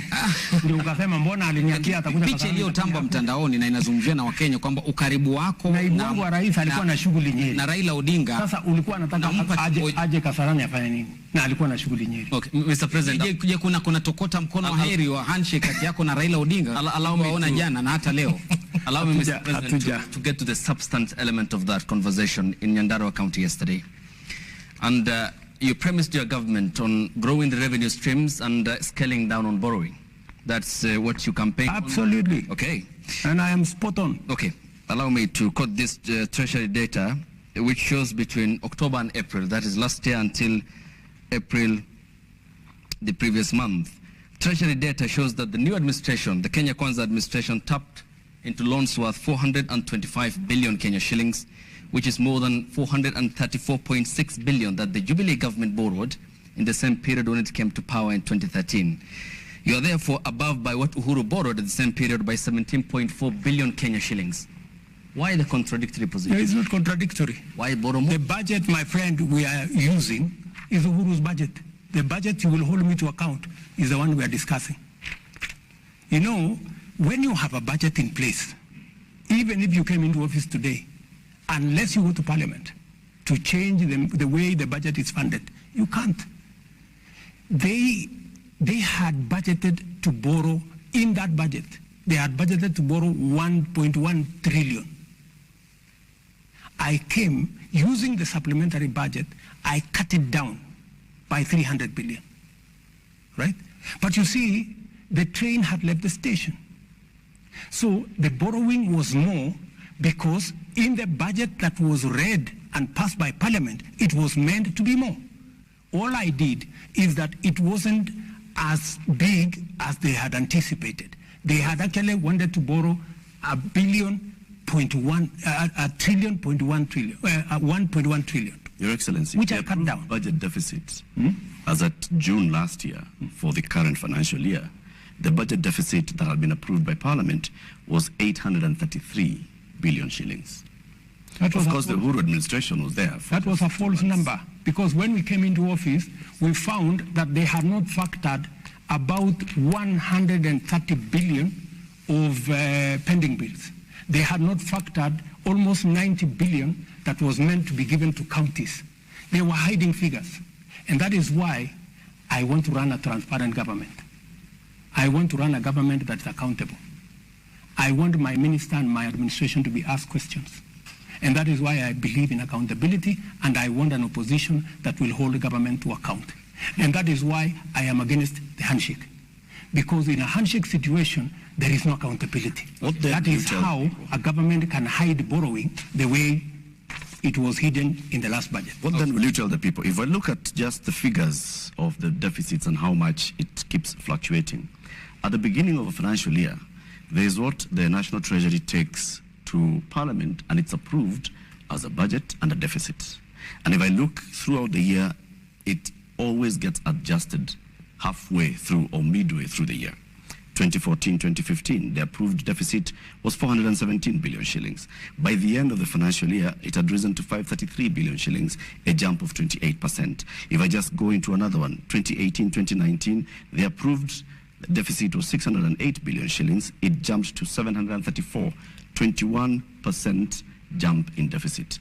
This time, you're going to Parliament seeking a deficit of 664 billion shillings and saying, I want to borrow and stay within this. Are you telling the people of Kenya that the Kenya Kwanza administration in the first year will not go back to Parliament and seek to borrow more than 664 billion? Let me first explain why when government says we are going to have this deficit, sometimes they have to borrow more because what they had anticipated to collect, they could not collect. Correct. That's why collection is very important, number one. Number two, sometimes the measures they want to use to raise the revenue, sometimes they don't pass in Parliament. So if a certain measure that was supposed to raise 20 billion does not pass, then you have 20 billion short. Then you have to borrow to cover that 20 billion. So that's why sometimes it has to change. I want to tell you, I will do my very best, by God's grace. If Parliament approves my budget the way it is, I will, to the extent possible, make sure that I live to the commitment I have made to make this budget, the deficit, to come down from the current 5.7 to 4.4. And I want to move it further next year. I have said we are better off, building our own resources, using our own taxes. And I have told the people of Kenya, let us be honest to ourselves. We are not overtaxing ourselves. Our taxes are 16% of GDP. Our peers, South Africa, Tunisia, Morocco, and the others, they are at 22, 25, 28% of GDP. If we have to measure up our public goods, if we have to build the roads, if we have to get our education up to standard, if we have to get our health and water and all the other public goods up to standard, we have to pay taxes. We have to agree which areas, can we stimulate so that we do more manufacturing, we do more value addition. By the way, part of the reason why we are in this hole is because our manufacturing came down, from 9% of GDP to 7. I want to move it to 15. By the way, our exports as a percentage of GDP came down from 28% 8 years ago to 10% this year. We just stopped exporting. That's why, if you look at the budget this year, we have introduced export and investment promotion levy on goods that can be manufactured in Kenya. Whether it is cement, we have enough capacity to manufacture. Whether it is clinker, we have enough to manufacture. Furniture, steel. Where we have enough capacity to manufacture responsibly as a country, we must stop importation. We must have, from Kenya. And that is why, if you look at my whole budget, I am doing two things. You know, where we cannot avoid, we raise taxes that are paid by the majority of Kenyans, like VAT on fuel. Where what we have also done, we have reduced RDL, Railway Development Levy, from 3.5% to 2.5%. We have reduced IDF, import declaration fee from 2% to 1.5%. We have also reduced many other taxes because I am sensitive that we have to be careful how we tax. We must tax responsibly. Yeah. It is possible for us to move our tax as a percentage of GDP from 14 to 16%, as I am proposing in the budget, responsibly. We can balance out. That's why we are removing tax on gas. We are adding tax here because we want to balance, and we want to make sure that everybody, for example, let me give you another example. We have reinstated before COVID. Turnover tax was 3%. During COVID, it was taken to 1%. We have reinstated it because COVID is behind us. Because we want also the people in the micro and small enterprise space to pay a little bit of tax. This tax cannot be paid for by a few people. We want to spread it. The same thing, we have also enhanced what we call advanced tax. The tax you pay for your car, for my car, for all these vehicles we are driving, from 3,000, which was put in 2010. Now, 12 years later, my friend Lati, we've increased the number of roads. We have increased our bill on roads. We've increased it from 3,000 to 5,000 per year. So these are measures, and so we want everybody to carry a bit of the tax. But we have reduced tax on pharmaceutical manufacture. We have reduced tax on manufacture of building products, building materials, so that we can also grow our Mr. President, the main concern also accompanying all this is a concern from Kenyans from what they see the government doing, which is what Lofty had asked earlier, the government appearing to spend excessively. How do you back on the excesses of the government? Your own economic advisor, David Day, has said it publicly. He's gotten into government and he's seeing there's excessive. And David is speaking the truth, and that is why we have cut down on unnecessary expenditure. That's why we were able to reduce the budget by 300 billion. That's why in this year's budget, we've been able to reduce from, instead of borrowing 1.1 trillion like the former regime, we are now going to bring it down to 600, those numbers you read, 660 something. So we are responsible. You're telling me you increased 90 million that was borrowed by State House. Yes. What used to happen? The office of the deputy president has been shut. So if you have to reinstate the operations of the office of the deputy president, when I was there, what happened? The office was, I was paying from my own pocket fuel for my cars. I was paying for tea in my office. I was paying for allowances for my drivers and everybody. It was not fair. But you see, I respect my deputy. I want my deputy to run his show. And I want my deputy to work in an office that works. My deputy is very busy. Today, he can hardly have time He is permanently in the office because I have assigned him responsibilities. For example, I assigned him the responsibility of making sure that no Kenyan dies. He was sitting on it with development partners, with other Kenyans, and no Kenyan died because of kukosa chakula. Because when you get people to help you work becomes easier and work becomes better. Mheshimiwa Rais, swali hili la nyongeza ya milioni 93 katika Ikulu mimi nimeliuliza na linafungamana na matumizi haswa ya ugatuzi. Na Wakenya wamejiuliza, haswa Wakenya wa matabaka ya chini, pia viongozi haswa maseneta katika mrengo wa upinzani, kwamba je, Rais, wewe ni adui wa ugatuzi ama unaunga mkono ugatuzi, ikitegemewa kwamba ni maseneta wako ambao waliangusha pendekezo hili la tume ya mgao wa ushuru CRA kuongeza mgao hadi bilioni 4.7 bilioni 407. Na katika hali hiyo, je, unaona wewe unaunga mkono ugatuzi? Manake katika Ikulu unaweza ongeza milioni 93 tu katika kipindi cha wiki moja ikipitishwa, lakini fedha kwenda katika kaunti hakuna, mpaka zinapunguzwa. Unaunga mkono ugatuzi ama ni adui wa ugatuzi?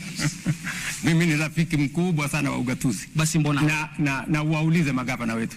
Wananielewa vizuri sana. Na nataka nikueleze, nilizungumza na magavana wetu nikawaambia, my friends, siwezi nikaenda nikakopa tukuje tugawane. Hapana, hiyo siwezi kufanya. Hivyo ndio tulikuwa tunataka tufanye. Hapana. Nikawaambia tugawane ile ushuru tumeokota.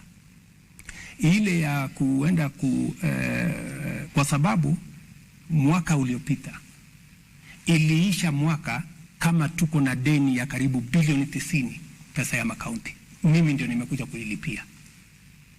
Na ni kwa sababu tulijidanganya, tukawaambia tutawapatia pesa kiasi hii.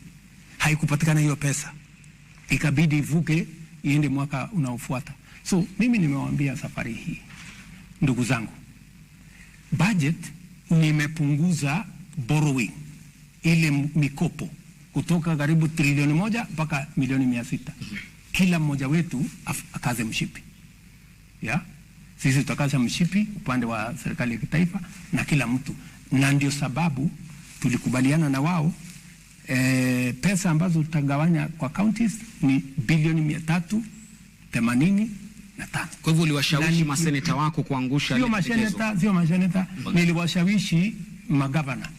Lakini pendekezo lile liliangushwa pale wakati wa kupiga kura. Je, kulikuwa na mkono wako kwamba wale maseneta wanaogemea upande wa Kenya Kwanza waangushe? Wale maseneta ni viongozi. Wako na akili. Ndio walichaguliwa. Ile kazi ni kazi yao. Lakini wale wananisaidia kazi ya kuendesha serikali. Kwa sababu mimi na wao tulichaguliwa upande mmoja. Mimi na wao tuliuza sera pamoja na wao. Kwa sababu ni viongozi wa Kenya Kwanza na wanaelewa mpango wetu. Na wanaelewa budget yetu. Na wanaelewa kiasi ya pesa tuliyoko nayo. Na mimi nataka nikuulize, kwani wale magavana hawatoki kwa kaunti? Kuna gavana wazimu hataki pesa iende kwa kaunti yake. Lakini you have to be realistic.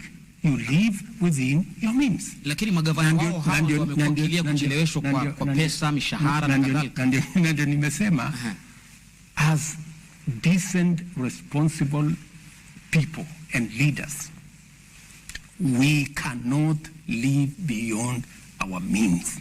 We have to be brutally honest with ourselves. What is possible and what is not possible. And I have sat down. I am the only president who has taken a lot of time.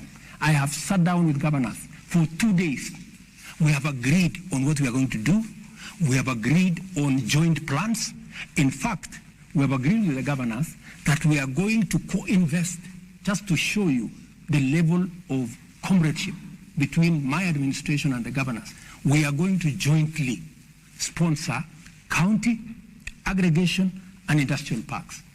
I have put 5 billion shillings in the budget to support that county function because I want to reduce post-harvest losses. I want to bring on board value addition because that will happen if there is a partnership between the counties, agriculture is devolved, they will work and aggregate, because the power of aggregation helps us to provide storage. Therefore, we minimize post-harvest losses. It also gives us an opportunity to create volume where we can market.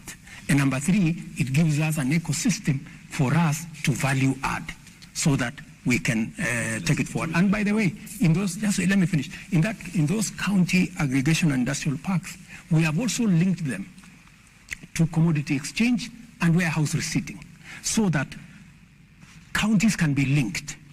So that, because the problem we normally have is there is plenty in one corner of the country and there is scarcity in another corner of the country.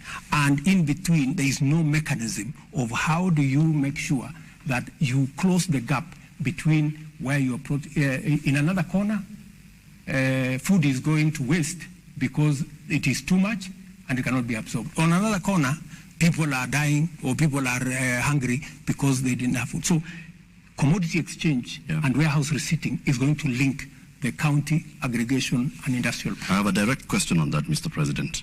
So 385 billion shillings is the proposal to go to counties as revenue share. And then there's the extra conditional grants at 44 billion shillings. Correct. Foreign finance projects at 33 billion shillings, county industrial parks at 4.7 billion shillings, exactly. Medical equipment scheme at 5.9 billion shillings, county headquarters 454 million shillings, and some money coming from the judiciary 108 million shillings. It comes to 429.7 billion. Now, all the others that have mentioned sound like the national government giving money to the counties to do the national government's work. Why not give counties 429 billion shillings to determine where they want to invest their money? It is the nature of the law. The law provides some of those resources come from development partners, and we negotiate with development partners. Sometimes it is we have to receive the money as national government, because sometimes development partners cannot go and sign 47 agreements.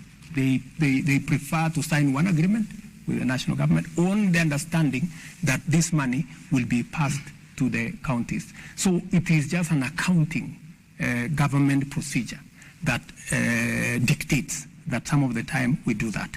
Some of the grants, is exactly what I was telling you. Yep. We are providing 5 billion shillings. 4.7 billion, the one you have read, will go to the county. In fact, that's a county function. It's not a national government function. Exactly. I am supporting the counties to do what they are supposed to do. But I am telling them, I am not giving you extra money. Because I have an interest in the county aggregation and industrial park. Because I want to make sure, because sometimes you send the money to a particular county and they go and decide to do something else. They go pay salary, they go for a trip to where, so that we don't want. They are accountable. They are accountable. They Precisely. have their own means of accountability. Precisely. You should not be determining what they do with the money. Send the money to them. The Senate will discuss the county allocation of revenue and pass it. That's not how it works. According to the formula by CRA, that money goes to the county. That's not how it works. Why do you want, Mr. President, the national government to determine what projects are going to be done by functions that are devolved? We have already agreed in advance. We have already agreed. And by the way, I was here with the chair, Anu Waiguru, and her deputy, the governor of Wajir. Day before yesterday, I think, I was here with them. And they came for us to agree what is the procurement model of that particular exercise. And I told them the county will procure. Let the county, every county should procure the county aggregation, how it is going to be built. All we have agreed with them. The same way we agreed on the design of all our TVET institutions. We have agreed on one design for the county aggregation. For what purpose? Number one, for standardization. Number two, to avoid another architect going to charge 20 million because they have gone to some place. And so we are approving one generic design. And that is the design that is used everywhere. We've done it with Tibet, it's very successful. Number 3, we have also agreed for purposes of accountability how much it's going to cost. We have done a BQ so that somebody does not go and sit somewhere in Kisumu or in Eldoret or in somewhere and say, oh, you know, this thing has cost 600, 700 million. We know the cost. So we have agreed ahead of time. This is going to be the cost. You procure. This is the BQ. This is the design. There is no other cost. Okay. Mheshimiwa Rais, tukisalia kwenye hili swala la ugatuzi na utendakazi wake, sekta ya afya imekuwa ikikumbwa na changamoto mbalimbali na wengi wanauliza, je, sekta ya afya kweli iko salama mikononi mwa serikali za kaunti? Mimi ninaamini kabisa katika uwezo wa makaunti kusimamia sekta ya afya. Kuna watu wengi wakuna msukumo kwamba sekta ya afya irudishwe kwenye national government. Mimi siamini kabisa, kwa sababu mimi nimeona tofauti mkubwa tangu mambo ya afya iwe devolved. Madaktari wameajiriwa, wauguzi, nurses, clinical officers, equipment, ujenzi. So mimi ninaamini kabisa ya kwamba sekta hiyo ya afya imekuwa bora katika mikono ya county governments. Pale kidogo tuko na matatizo, kwa sababu lazima tuseme ni kwamba tuko na matatizo kidogo na wauguzi wenyewe, madaktari na wale manases, na tumekubaliana vile hilo jambo tutalitatua. Na nurses and doctors, they have some legitimate concern. Not actually some, they have legitimate concerns. Ya mambo ya promotion, mambo ya training, na pia counties wako na legitimate reasons. And that is why tumekubaliana na county governments. Tumeketi chini, tukasema we are going to operationalize part of the law that was not operationalized on human resource, that is going to help us jointly with county governments to work on the human resource element. How are we going to make sure that the doctors are trained?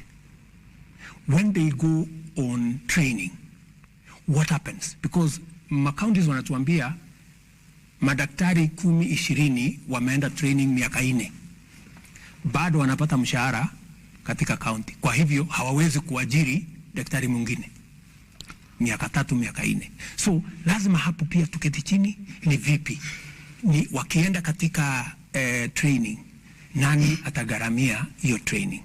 Tuko tayari kama national government kujadiliana, tutafanya mgao hapo katikati, tutakubaliana ni vipi, na mimi niko na imani ya kwamba tutakubaliana, kwa sababu we have an interest in doctors being trained. We have an interest in counties being able to provide service. So we must strike a balance. That has been the issue. But to tell you, my dear sister, I am very, I have full confidence, let me say, in the ability of counties to discharge the responsibility of health. Na Mheshimiwa Rais, kuna sekta hii muhimu ambayo pia inataka tuiangazie katika mazungumzo. Just one minute, tafadhali. Sawa sawa. Pia, just to show you how well we are working with the counties, because I believe that reasonable people can arrive at a consensus. We have also agreed with the counties that we are going to have a new paradigm in the delivery of health, that we are going to reduce on curative, we are going to enhance on promotive, and on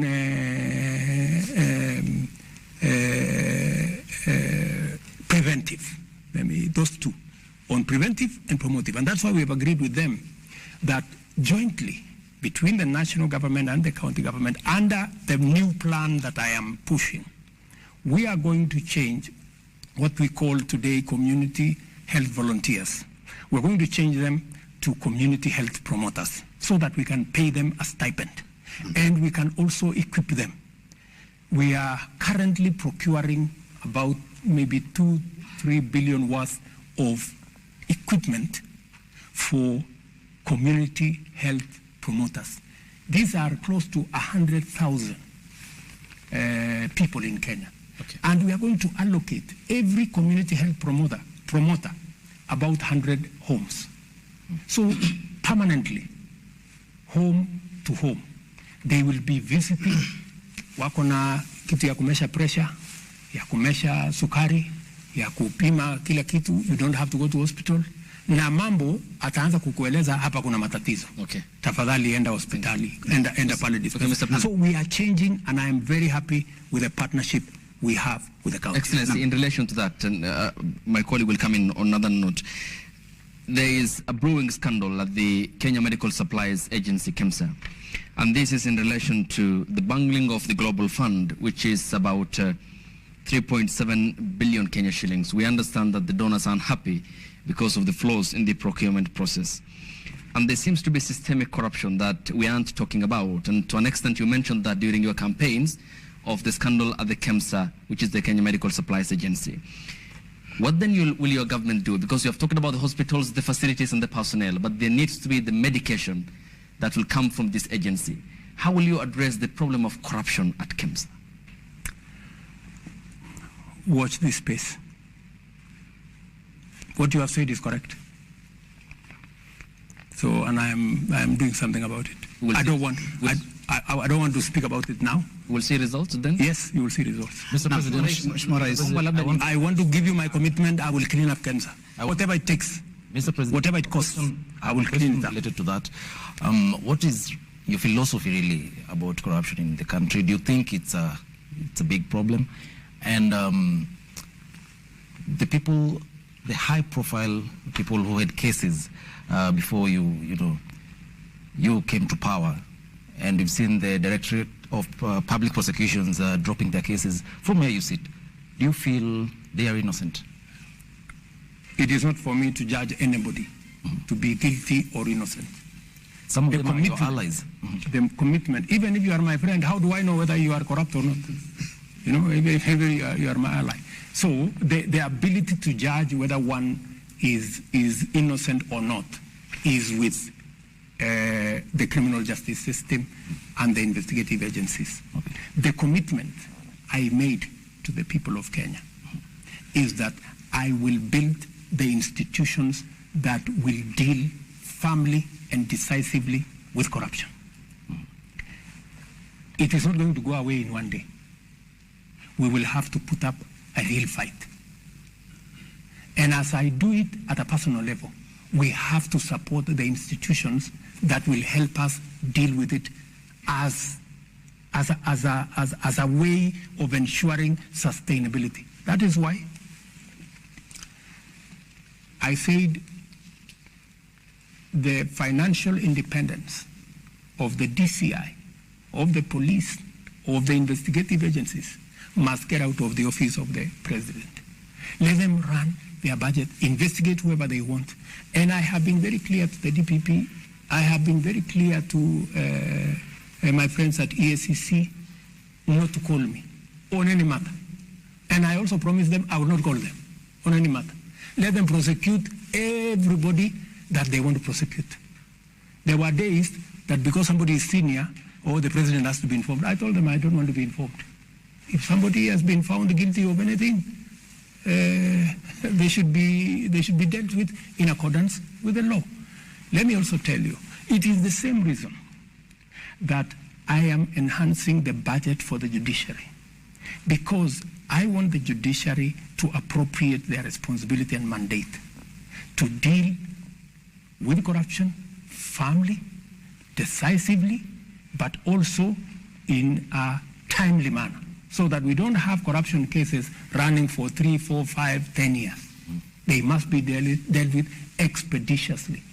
And that is the clarity that I have made to the judiciary, that we respect their independence. The Chief Justice is free to call me whenever she has called me a few times to discuss with me. She wants additional charges. I pushed to Parliament that let us have an additional 70 charges. Parliament went and reduced it to, I think, 50, which is okay. It's a good start, you know. because I think we need more men and women in the judiciary to adjudicate on all cases, including corruption cases. She came to me about the budget.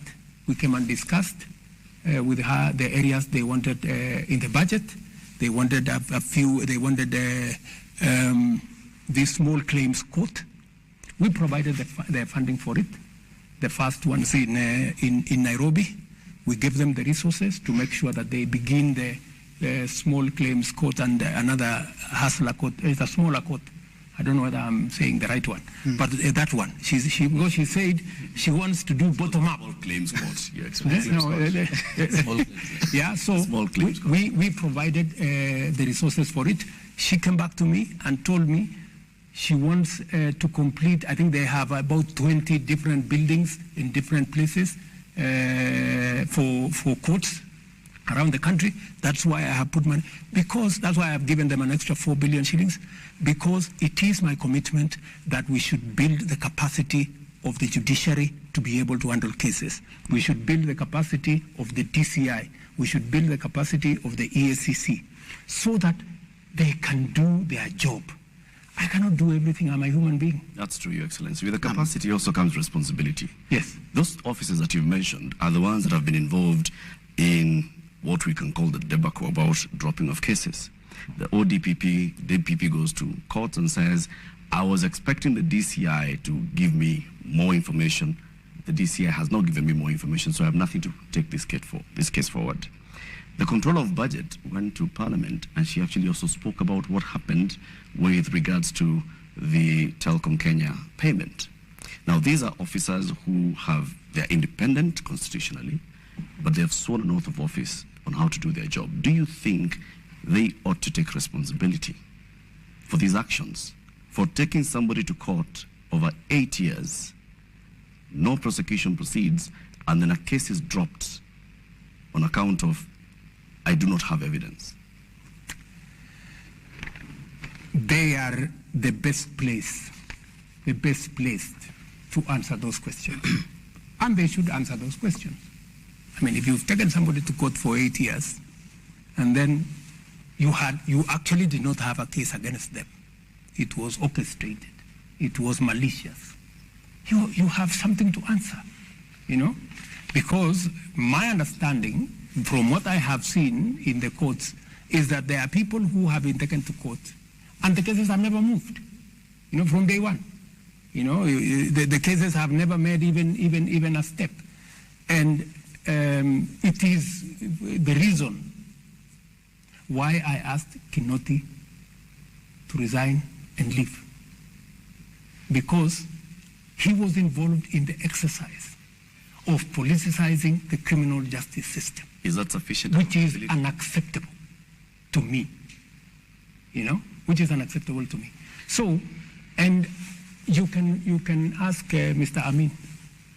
You can ask the new IG. He rarely receives a call from me on anything, because I want them to do their job. My friend, I have a job to do here. I wake up early, I sleep late. I don't have time to go and do the job of a policeman. Mheshimiwa Rais, I don't have to go and do the job of a judge. Let them also do it. Naomba nilete swali lake karibu na wewe. Wakati wa maandamano ya Azimio wiki ya pili, wiki ya kwanza haswa, kuna wajumbe 5 wa Azimio ambao walikamatwa, akiwemo seneta wa Kilifi Stewart Mazayo, mbunge wa Malindi Amina Munyazi, mbunge wa Kilifi Kusini Ken Chonga, Upio Andai na wengineo. Na baada ya wiki moja mlipokutana na kiongozi wa upinzani Raila Odinga na kutoa tangazo kwamba maandamano sasa yatakwisha na mtaunda jopo la upatanishi, siku iliyofuata ilitangazwa kwamba wale mabwana wameachiliwa na hana makosa yoyote. Je, waliachiliwa kwa msukumo wa kisiasa, ama ni hivyo ninavyozungumza kwamba ni kazi ya mtu si yako? Kwa nini sadfa hii ya kwamba leo mapatano, kesho waachiliwa waliokuwa na makosa jana?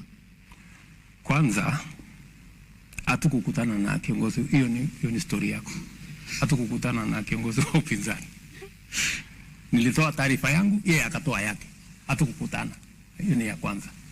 Pole kama kuna mtu alikuambia tulikutana.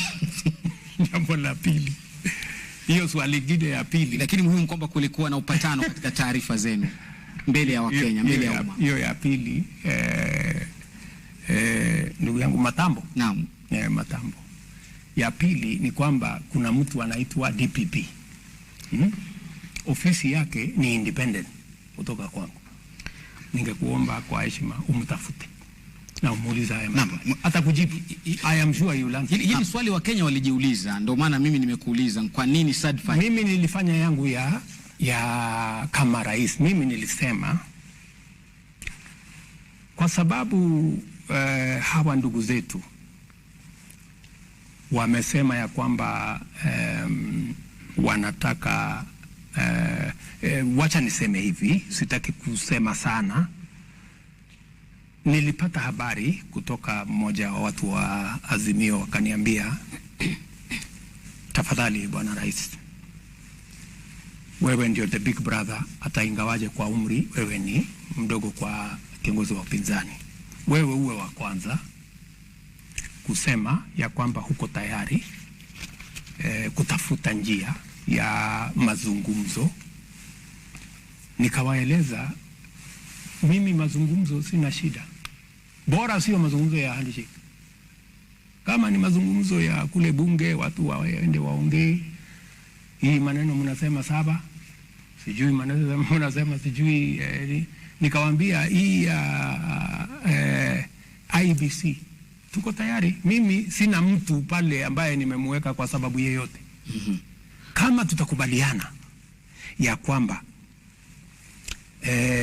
Public Service Commission haifai kutoa mtu, ama political parties haifai kutoa mtu, tubadilishe sheria, museme mnataka nani atoe huyo mtu mwenye atakuwa katika hiyo panel. Me, I have no problem, I have no interest. I did not select even one person. The list was brought to me. Mimi nikakuja tu nikatia sahihi, nikasema LSK walilete mtu wao, interreligious walilete mtu wao, political parties walilete watu wao, Parliamentary Service Commission walilete watu wao, public service mimi hakuna mtu ambaye anasema anachaguliwa na rais kwa hiyo jopo. So mimi nikawaambia sheria ndio inasema, mkibadilisha sheria mtafute mbinu mpya mniletee, mimi nitakubali. Yes. Bwana Rais, Mheshimiwa Rais, kwenda kurudisha kwa kimombo, just a minute before my colleague goes ahead with that question. In relation to that, to what Lofty has asked about, the demonstrations and that period before you had an agreement with the former PM, Article 37 of the Constitution talks about the right to picket. Your Interior CS, Professor Kithure Kindiki, indicated that you're considering to make some changes to that law. Don't you think from where you sit that is going to take us back to the dark days? I don't think you can take away the right of any citizen to picket. It's not possible. Yeah? But we can all agree the way in which it is done. We can all agree. Other countries have dedicated a street where people can picket from morning up to evening. You go, I was in Brussels. There is a street there where people are permanently there. Huyu anasema yake, akona malalamiko sijui ya nini, ule mwingine anasema malalamiko ya nini, na iko miti hapo, unasikizwa yako, inachukuliwa na miti, inasikizwa ya ule. So, dunia inaendelea bila ya kusumbua wale watu wengine wengi. Kuna mahali imetengwa hapo ya watu kusema hiyo maneno. Ni sawa. So, tunaweza kukubaliana.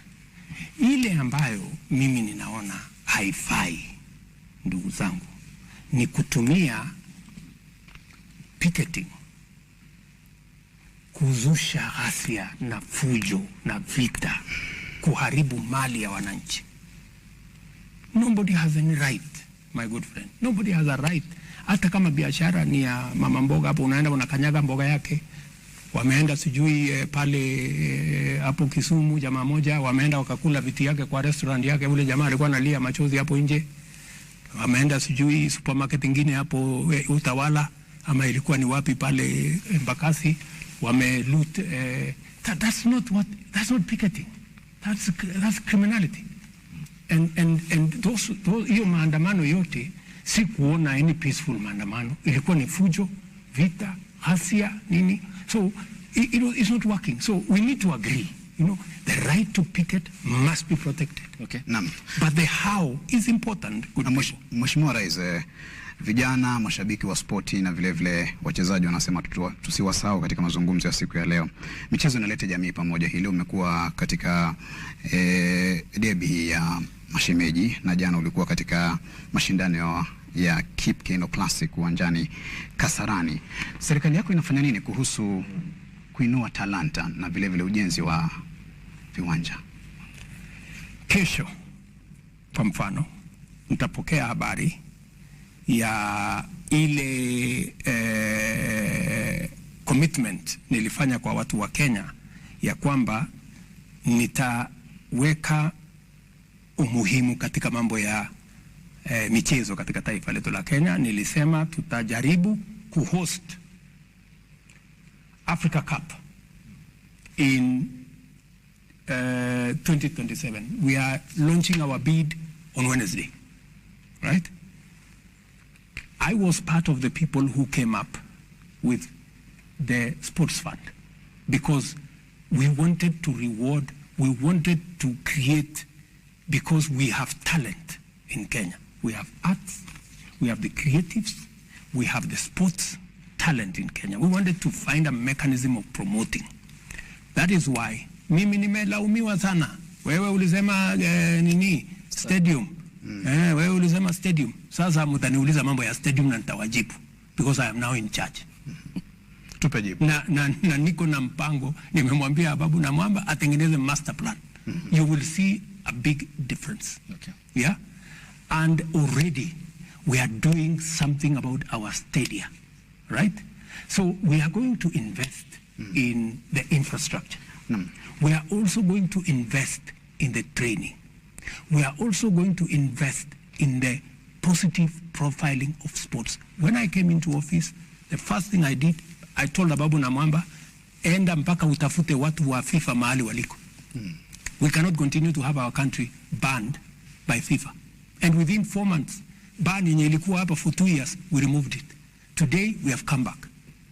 I also told Babu na Mwamba, we were almost being banned, mambo ya athletics, kwa sababu ya mambo ya doping. We have invested $5 million, almost 600 million shillings, to make sure that we have the ecosystem to test our athletes.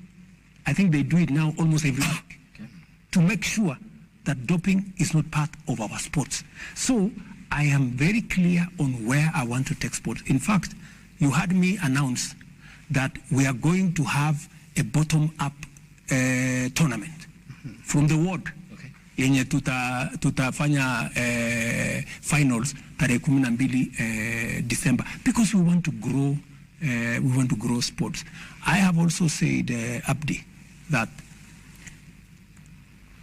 how do we positively profile, kwa sababu watu walikuwa wametoroka hata kwenda kiwanjani. Yeah? So I am now going to work with KBC. I am going to talk to CA. I am going to talk to various sponsors so that we bring back the televising of all our sports, of our tournaments, of our league, and provide additional resources so that we create the unity, as my good brother here has said. All right. Sports brings us together. Okay, thank you, Mr. President. And allow me to take you back to the event in Nyandarua County yesterday. You were deputy. We were talking about taxes. Okay, of course we did. Yes. And not about taxes in relation to that. Okay. Because it's still about running of a government. Yes. Your deputy is on record in equating Kenya to a shareholding company. Yesterday he talked about state appointments, and he talked about it while you were there. I don't want to quote him verbatim. In regards to state appointments that you make as the commander-in-chief and the symbol of national unity, is it a right for others and a privilege for the rest, yet your government expects all Kenyans to pay taxes? It is a right for every Kenyan. What do you say about the sentiment by your deputy? My deputy is a very eloquent person. It doesn't matter the eloquence. I suggest... Is Kenya a shareholding company? I suggest you go and ask him those questions. Okay. He's a very capable Kenyan. All right. It's straightforward question. And I am sure he will not shy away. Okay. He knows how to handle those questions. And but I can give you my commitment. Mr. President, let me just proceed. You will proceed. I'll give you the time. You'll answer me. Okay. Allow me to ask you the question. Okay, Abdi. The presidency is a symbol of national unity. Correct. You all represent us, isn't it? Absolutely. What's your view? Is Kenya a shareholding company, or as the Constitution establishes, a secular state where we are all equal before the law? All Kenyans are equal before the law. When it comes to political appointments, right? Everywhere in the world, you know, there are certain considerations you make. There are people who support you, and they have legitimate expectation. That's why they support you. So, when you're making those appointments, you have to consider national balance. You have also to consider your support base. It happens everywhere. Let me tell you, some people take it to the extreme. You can never accuse me or this administration that I have taken my daughter or my son or my relative and made them an MP or made them a minister or made them something. I will not do that. Yeah? I will not do that. Our competitors do that. They go take their children, they take them here, they take them there, they take them... That I will not do. Because I understand where I am coming from, right? Let me also tell you the following. Sometimes, because of our, obsession, allow me to use that word, it's a bit negative, because we are too much interested in this tribe, this guy is this tribe, this guy is this tribe, this guy is this tribe. We get too absorbed in tribe identity, identity politics. It's time we transited from identity politics into politics of interest. Abdi, the 36,000 housing units that I have launched for construction, there are close to 100,000 Kenyans working. There are Kenyans from all over the place. Nobody asks them when they go to those construction sites as quantity surveyors or technicians or electricians, or nobody asks them which tribe do you come from. I was in Homa Bay to launch the same.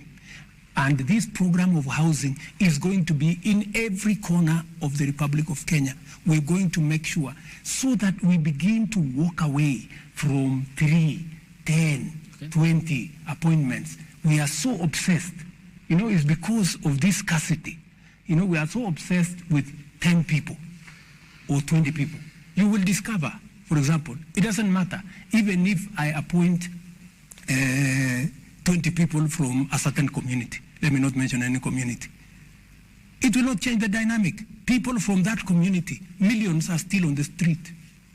Wengi bado wako kwa dimanga pale. Wananga. How do we, Abdi, how do we, instead of arguing about 3, 4, 5, 10, 15, 20 appointments, how do we create the ecosystem that will employ Kenyans in millions, Kenyans in every part? Right. How do we make sure that we have a program in Kakamega that will employ 10,000 young people? We have a program in Kwale. That is the program I'm looking for, and that is why, Abdi, I am telling you, and I want to persuade my fellow countrymen and women, please, let us invest our resources in projects and programs that will create 3, 4, 5 million jobs for the people walking in our streets, our own children, our own blood and flesh walking the streets. Don't walk away from them. Don't say, I have a job. How is it my business to bother about the fellows who don't have a job. Right. I mean, surely we have a responsibility, Abdi. You agree with me? We have a responsibility. Okay. We have a responsibility. Yes, we do. Taking you back from that housing element, okay. You have parachuted into that. Yeah. And it seems to be. It's because I am very passionate about it. Seems to be because I see an opportunity for this country to change. Thank you. It seems though it looks like a semantic evasion. Final question on this. Yes. Because it's still on appointment. You said the expectation from those who supported you during the campaigns, and you have to place them somewhere in your government. Good example. Hypothetically, we are seated here. Ayub was your supporter, say, for example, during the campaign. Pardon? Ayub was supporter. I Yes. supported you, your campaigns, Yes. by financing, but I have no qualifications. Eric Latif didn't support you, but is a Kenyan like me who expects to serve his country. He has the qualifications. He has the merit, for example, let's say. Between me and Eric in your government, who will you pick? I will pick Eric. But that is not the case in many aspects. That is the case. It isn't. That is the case. You have made political appointees. That is the case. Awarding competency. And I appointed General Ogola. General Ogola is among the people who went to Bomas to try and overturn my victory. Do you know that? But because when I looked at his CV, he was the best person to be general. I called him and I sat him down. I told him, my friend, you went to Bomas to try and overturn my victory. But because you are the best person to be general, I'm going to give you the job. That is how it works with me. That's why I told you, if a person has the qualification, if he is the best for the job, I will give him the job. But that is the military. There's a code of conduct for the military and how politics works in Kenya, Mr. Let me tell you, my friend, I had the opportunity. I could have appointed anybody. I had, I think, 10 choices. I didn't have to. You know, there are people who say, oh, you know, William Ruto appointed Ogola because he was the deputy CDF. That's not the case. I made the decision consciously. And I made the decision against the advice of many people. Many people told me, you should not give this, you should not reward this kind of behavior. Okay. But, you know, I also must be sensitive. What exercised my mind? This gentleman has a good track record. And in fact, when I spoke to him, and it's not something that I should be talking about, but because you have asked a good question. What exercised my mind is, this gentleman, yes, he may have made a mistake. Maybe because the commander-in-chief that time told him what to do. Maybe he, and when I talked to him, he told me, I have no defense. He told me, I have no defense. You do with me whatever you want. I cannot defend. It was wrong. What I did was wrong. Yeah? I am also conscious. My good friend Ayub, I'm also conscious that since independence, there is nobody from Nyanza who has ever been CDF. And it also played in my mind that I don't want a situation where a whole community think they cannot occupy a certain office. So many things that are part of my system overweighed the mistake he had done. Okay. You know, so I want to tell you that I make very sensitive appointments. I make very deliberate appointments. Many of the appointments, of course, that do not have to directly require my signature. Many of these managing directors, I don't know who, they are interviews all over the place. You know, so, and when a panel decides, for example, I was brought a panel that interviewed the CEO of museum. And just by coincidence, you know, the person who became number one was my classmate. And I never even asked anybody to assist her. So when it came to me, I told my friend, you know, if she's the best, she was a lady, Okay, so it's safe to assume that according to the President of Kenya, Kenya is a country where all Kenyans are equal before the law, but interestingly, according to his Deputy President, it's a shareholding company in which political appointees ought to be the priority for the government. I think you should not take the sentiments of my deputy out of context. What was the context? I think it is fair if you can arrange an interview with him so that you can contextualize, because now we are discussing him, me and you, and he's not here. Not him per se, Mr. No, President. because that's what it is. Okay, not him per se, Mr. President. We are discussing what he said. He's not the subject here, but okay, let me put it this way. Let me paraphrase the question. What's your interpretation of what a shareholding company means? What do you understand by it? I think, from where I sit, I think what Rigathi Gachagua is just trying to say is that while it is true that first we must serve all Kenyans equally, we must, to the extent possible, spread appointments across the country. And that's what I have tried as much as possible to do. If you look at my PSS, I think I got PSS from 41 counties. If you look at the CSS, I got CSS, I think, from 45 counties. Every county has a CS in my administration, even the ones who voted for my opponent. I put them. If it was the philosophy of my deputy, they wouldn't be shareholders, and therefore they wouldn't qualify. But there is an extent to which you must nationalize, Many people thought, for example, the Hustler Fund. Many people thought, this is just going to be for the people who voted for Kenya Kwanza. It is not. Look at the distribution of the Hustler Fund. Every county in the Republic of Kenya equally. You don't have to know nobody. You don't have to know your MP. You don't have to speak to nobody. It is your phone and Hustler Fund. You have your money, you move on. So that is, and precisely, my good brother Ayub, precisely what I was saying.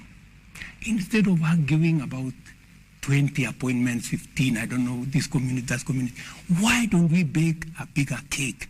Why don't we create 1 million, 2 million jobs so that everybody has a piece of the pie? And that is what I am asking my good people, the people of Kenya, to help me,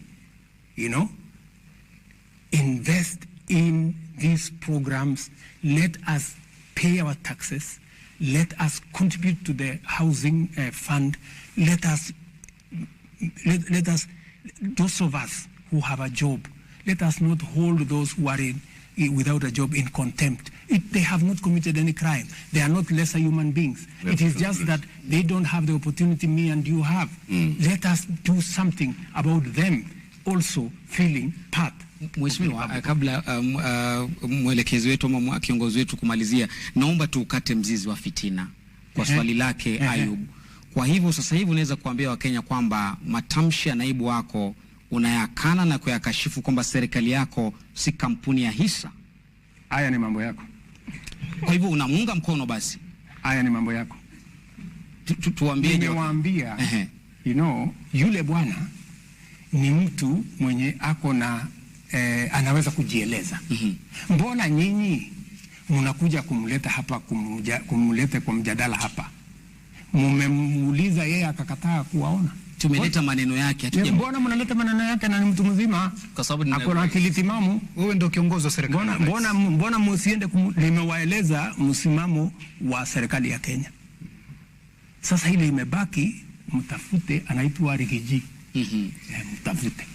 Excellency, we will be concluding our conversation this evening, and thank you very much for giving us this time. But we have to conclude with a conversation about the future generations. Yes.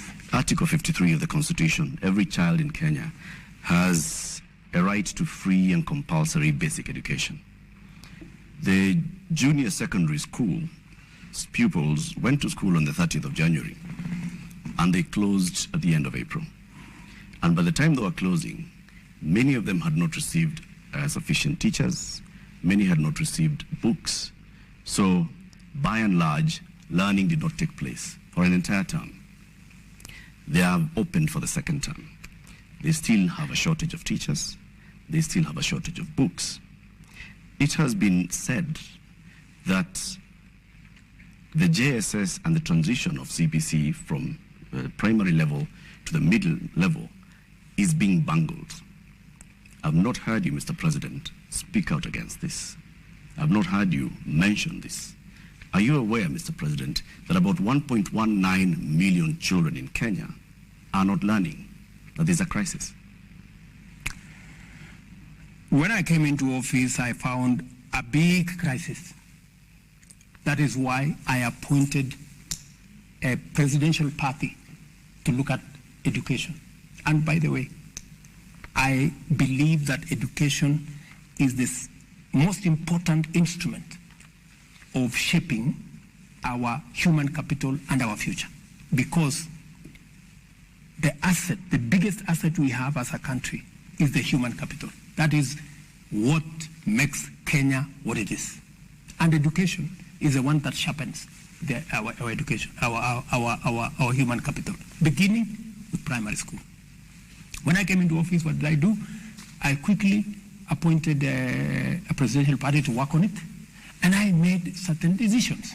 I reversed the decision that these kids go to a secondary school, because in a secondary school, there was going to be need to build an extra classroom. When we had already a classroom, we would have a bigger crisis if we had gone that route. We already have a classroom in the primary section. I said they should be retained in the primary section. I also made the decision that it is not necessary to change the uniform.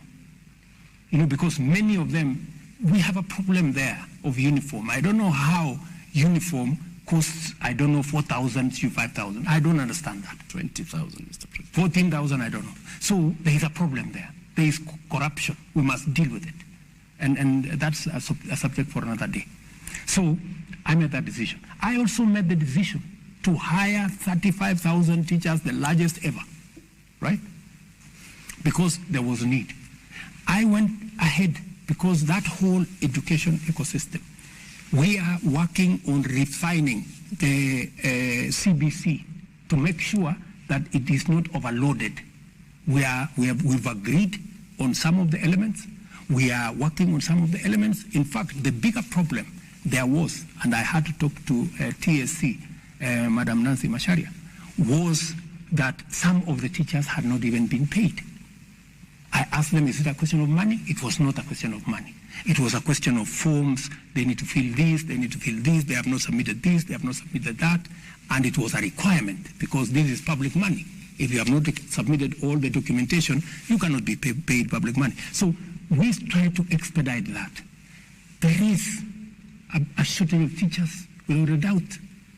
And I said it in the election, in the election process. We have a shortage of 110,000 teachers. I am going to fill that gap. We used to hire 5,000 GRs every year. I have scaled it up to 35,000. I want to hire another 35,000 next year. But you know, Latif, I also have to operate within a budget. I need the resources. Yeah. When I try to raise the money, you guys make noise at me. Oh, unaongeza ushuru, unaongeza ushuru. Na wewe ndio huyu unataka watoto wasome. Hakuna walimu. Wapi walimu, Bwana President? I mean, we all have to balance all these things. So in the meantime, then, Mr. President, for this year, these JSS learners are definitely not going to be able. No, we have made an intervention on how, because you know the part of the problem is there are some primary schools that did not have enough students to be able to qualify to be a junior. To create a junior secondary classroom. So we're trying to see how we can put together some of the institutions. We're also identifying teachers that have diploma so that we can post them into the JSS, because we now have a bit more in the primary school. So we want to promote those ones in the primary so that they can cover the gap, and hopefully when we move into this new budget, maybe towards the September, we can then be able to hire them. So what happens to these cohorts? They will be taught. We have made temporary interventions to be taught. But let me also tell you about the whole subject of education. The crisis you have in CBC, you had the same crisis in our TVETs. Our TVETs were almost closing because we didn't have enough lecturers. I have had to make an intervention in the supplementary budget to hire an extra 1,300 lecturers. We have, they needed 3,000. I could only accommodate with the finances 1,300. I will do another 1,700. We have also changed the funding structure of our tertiary institutions, IUP. We've changed the financing structure because we have to be realistic. Our universities, for example, we were giving them 44 billion a year. Yeah? 44 billion was less than 50% the amount of money they need to be able to teach. So we're sending kids there. We've given them half the money. They don't know what to do. They cannot pay the lecturers. They cannot pay bills. They cannot pay NHIF. We have a whole crisis. And nobody was making any decision because nobody wanted to, because it was too big a problem. So when we came into office, I asked my economic team, call the vice chancellors. We sat down with vice chancellors. We told them, gentlemen and ladies, let's have a conversation. You know, we have to be realistic. What's going to happen? So we sat down with them. We sat down with the presidential party.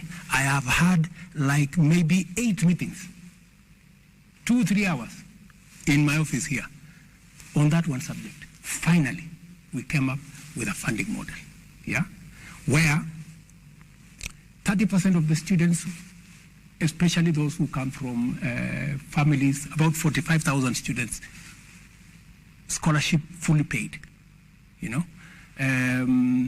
And we changed the funding structure from giving money as grant to the university to giving money to the student as scholarship, so that we know who and how many. And every student now has to apply for that scholarship. We have a means testing instrument, which has worked for 25 years to determine who can qualify for funding, who does not qualify for funding. 45,000 students will get 100%. That's about, I think, 29% or thereabout. The next group, I think about another 25 or so percent, will get almost 85% scholarship, and part of it will come from loan. They will take a bigger loan, which they can pay later. And the able students, who are about, I think, another 20-something%. My child, Ayub's child, maybe yours has not gone to university.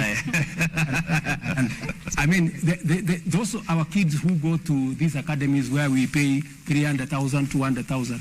We've now said they must pay a little bit fees in the university, between 20,000 and 40,000 a year. And we've moved the funding from 44 billion to 82 billion every year. The celebration that was here by the vice chancellors was amazing, because they've always wanted to have this conversation. Nobody was willing to listen to them. We have moved the funding for our TVET from 5.2 billion shillings to 10 billion. We will be sure that our kids will go to university, and they will be taught. The lecturers will be paid. The emoluments and all the other things will be paid, yep. And we have it on a sound footing. I can tell the country from where I sit, the mess we found in primary school, in our TVETs, in the universities, is sorted. And what is more, I started the agenda of Open University when I was Minister for Higher Education. When I left, it stalled. Again, I want to tell the people, the great people of Kenya, you will now have an opportunity to go to an open university where you learn online. You don't have to go to anywhere, and it is cheaper. Konza City, we are working on the programs now.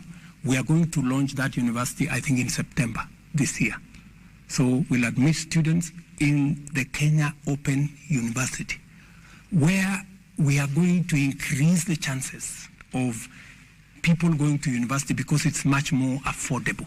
You know, you don't have to go to there physically. The largest university in India is an open university. The Open University of South Africa is a huge university. I think it has 1 million students. Yeah. So that's the direction we are going. That is the kind of reform, that's the kind of thinking you need in a country for us to move forward. Mheshimiwa Rais, unapoangalia sekta ya elimu na tushikanishe tu pamoja na masuala ya usalama, unapoangalia eneo la North Rift, bado kumekuwa na changamoto ya usalama na kuna wale wanafunzi ambao walitarajia kujiunga na JSS sasa hivi pengine hawana madarasa. Hatima yao ni ipi? Ikiwa wanakutazama sasa hivi wanajiuliza JSS pengine ni ya mijini tu ama hatima yetu ni ipi? Pale North Rift, especially sehemu ile iko na matatizo ya usalama, imekuwa ni ile huyu bwana anaita donda sugu. Maana tu nini? Donda ndugu. Na sugu ni gani? Ni hilo. Okay. Kwa muda mrefu na miaka nyingi. Na niliwaeleza wale ndugu zetu wanaoishi North Rift la kwamba kwa vyovyote tatizo hii ya watoto kukosa kwenda shule, mashule karibu 20 yamefungwa kwa miaka 5, 10, mingine miaka 15. Niliwaambia safari hii hili tatizo tutalitatua. Ndio nimechukua hatua ya kwamba pale katika North Rift tutaweka hema ya jeshi permanent.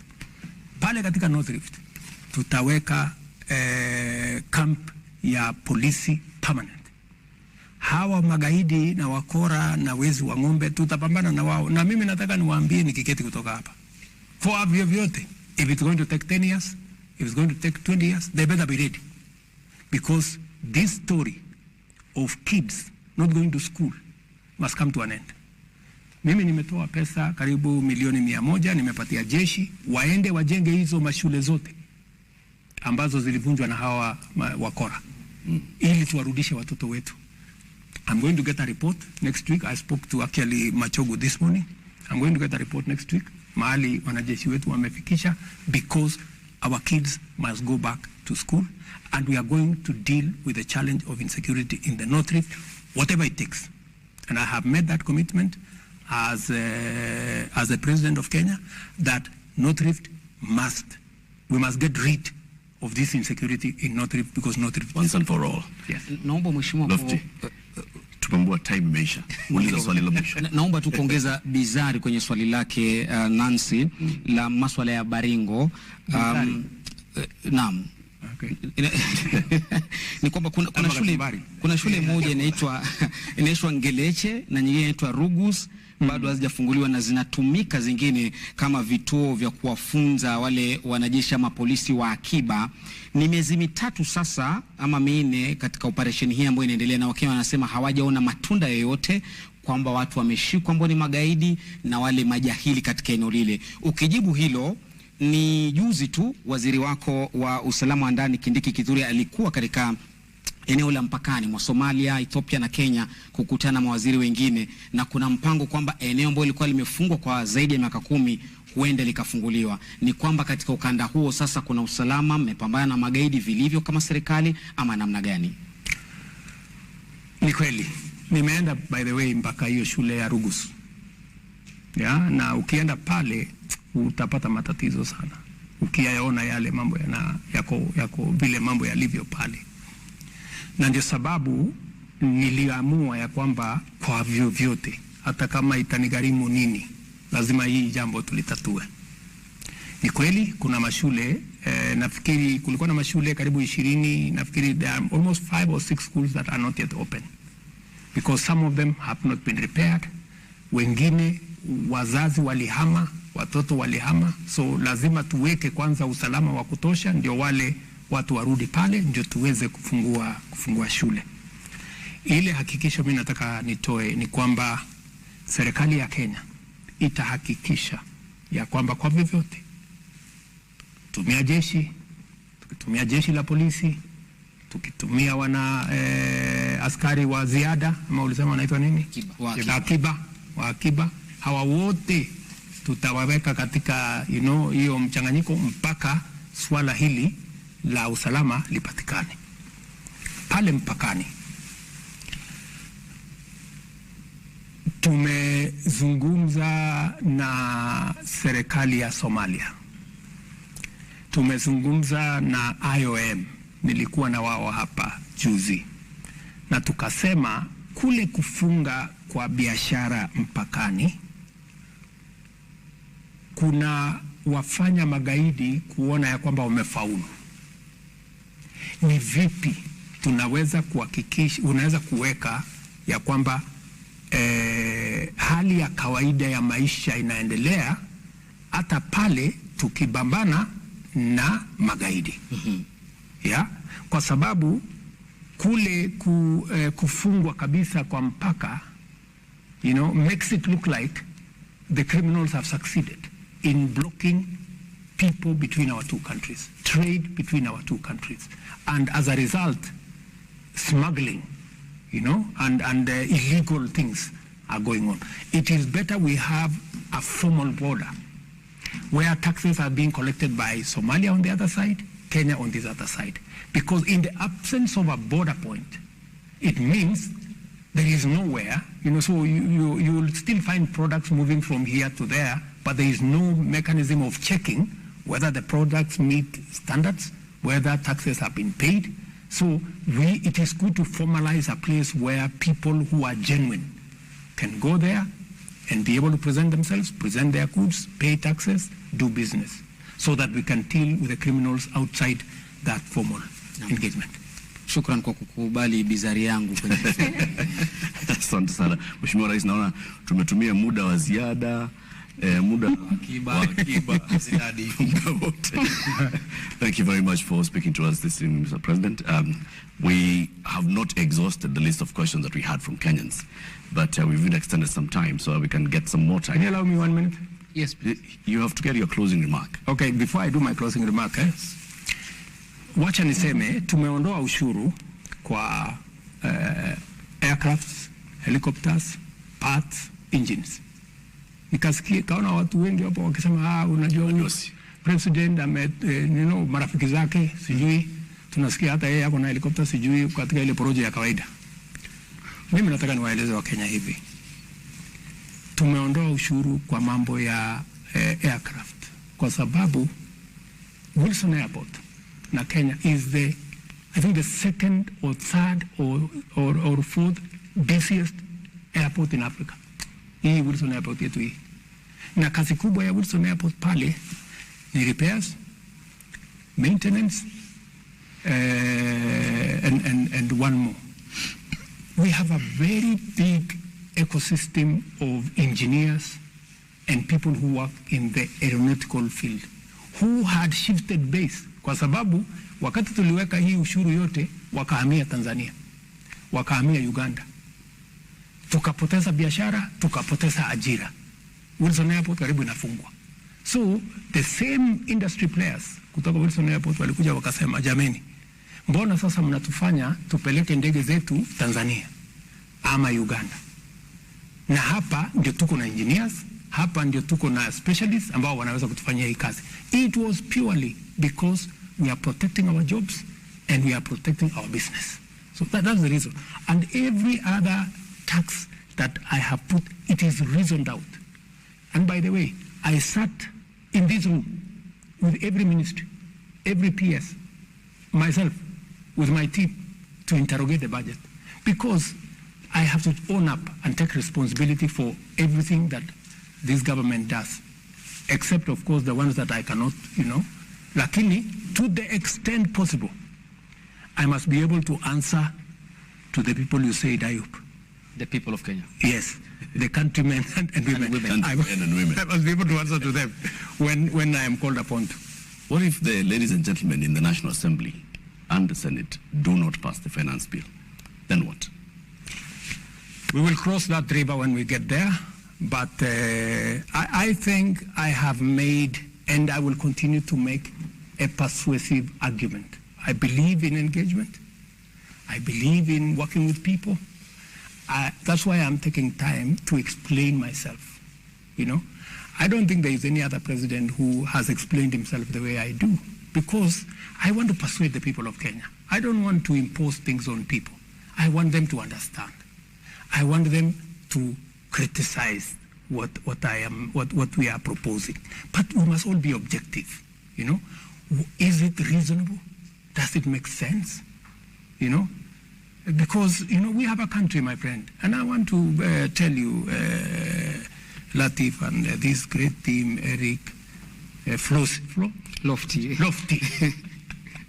and my dear sister here, and my good brother, that this country does not belong to William Ruto. It doesn't belong to the president. It doesn't belong to anybody. It belongs to all of us. We are here. We will fly together, or we will crash together, you know. By God's grace, I am the leader today, you know, and I owe it to the people of Kenya and God, who I swore by the Bible to do the right thing for this nation. I must make a contribution. It is not always that you get an opportunity like the one I have to make a difference in a nation.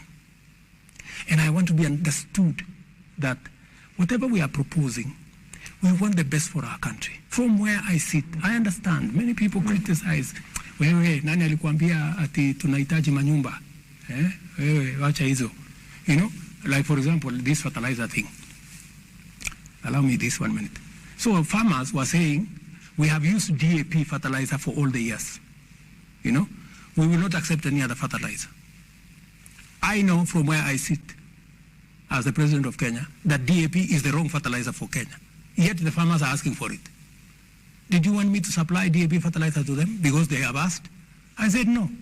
I told them, we are not going to use DAP fertilizer, even though you are asking for it. We are going to give you the right fertilizer. It is called NPK, and that's what we are going to supply. Many of them, today, the same farmers, you see them standing in the middle of their maize and saying, oh, this is very nice. You know, this fertilizer is very good. They're the same ones. Because I cannot do the wrong thing because people are asking for it. No, I have to do the right thing. You know, I better be criticized. I better be but I must do the right thing. And precisely why I am telling my countrymen and women, let us have a positive, honest conversation. We want to change our country. It's going to take all of us to change our country. Let us not say, because I am in a privileged position, it's not my business. It's not my responsibility. How is it my business? I mean, that's not how to belong to a nation. You know, a nation, a society is measured by the quality of goods that are available to everybody. It is not measured by what the rich have. No, it is measured by what everybody can access. Education. How are we going to make sure the plan we have to raise to 80 billion becomes, how do we deal with our health? How do we deal with our roads? How do we deal with our water? How do we deal with our electricity? How do we deal? That is what we must do collectively, and that is why we have a government. It is my plea to the people of Kenya that they listen to what we are saying. Thank you, Mr. President. Thank you very much for giving us this opportunity to speak to Kenyans and to also respond to questions.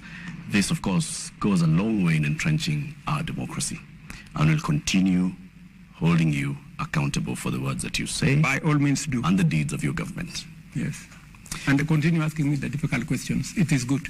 It's good for me. That is our job. Yes. Good for democracy. Yes. Good for openness and transparency. No problem. That's our job.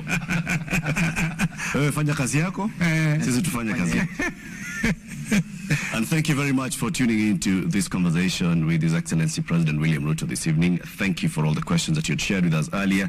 Unfortunately, we were not able to pose all the questions, but we hope that you've gotten sufficient answers to the questions that we have asked and the answers that the President has given. Asanteni sana. This has been a joint broadcast of several media houses.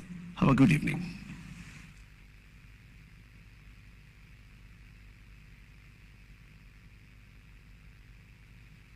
All right, that is President William Ruto speaking to journalists at State House, Nairobi. Indeed, we hope that the president has answered some of the burning questions that you had.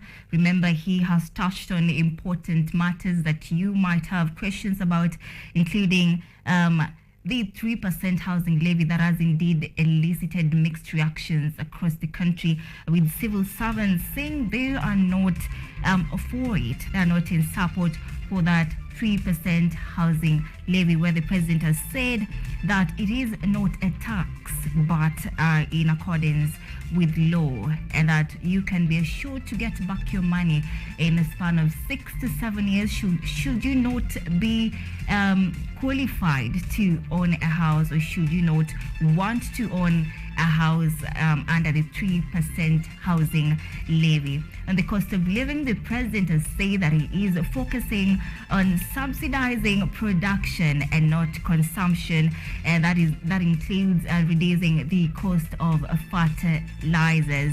And on taxes, the president has also mentioned that the country, Kenya is now, we are paying 14% of GDP, and we are paying half the taxes as our peers in other countries.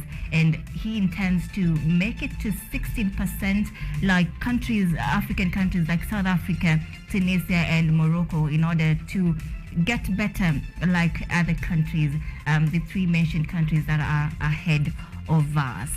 And you can now, just to quote, you can now maybe buy a helicopter, because now taxes have been removed for on aircraft at the moment. So thank you so much for watching KUTV. Be sure to join me again tomorrow, inshallah, for KUTV Money Monday. My name is Anne Odida. Thank you so much for being here. Have yourselves a good night.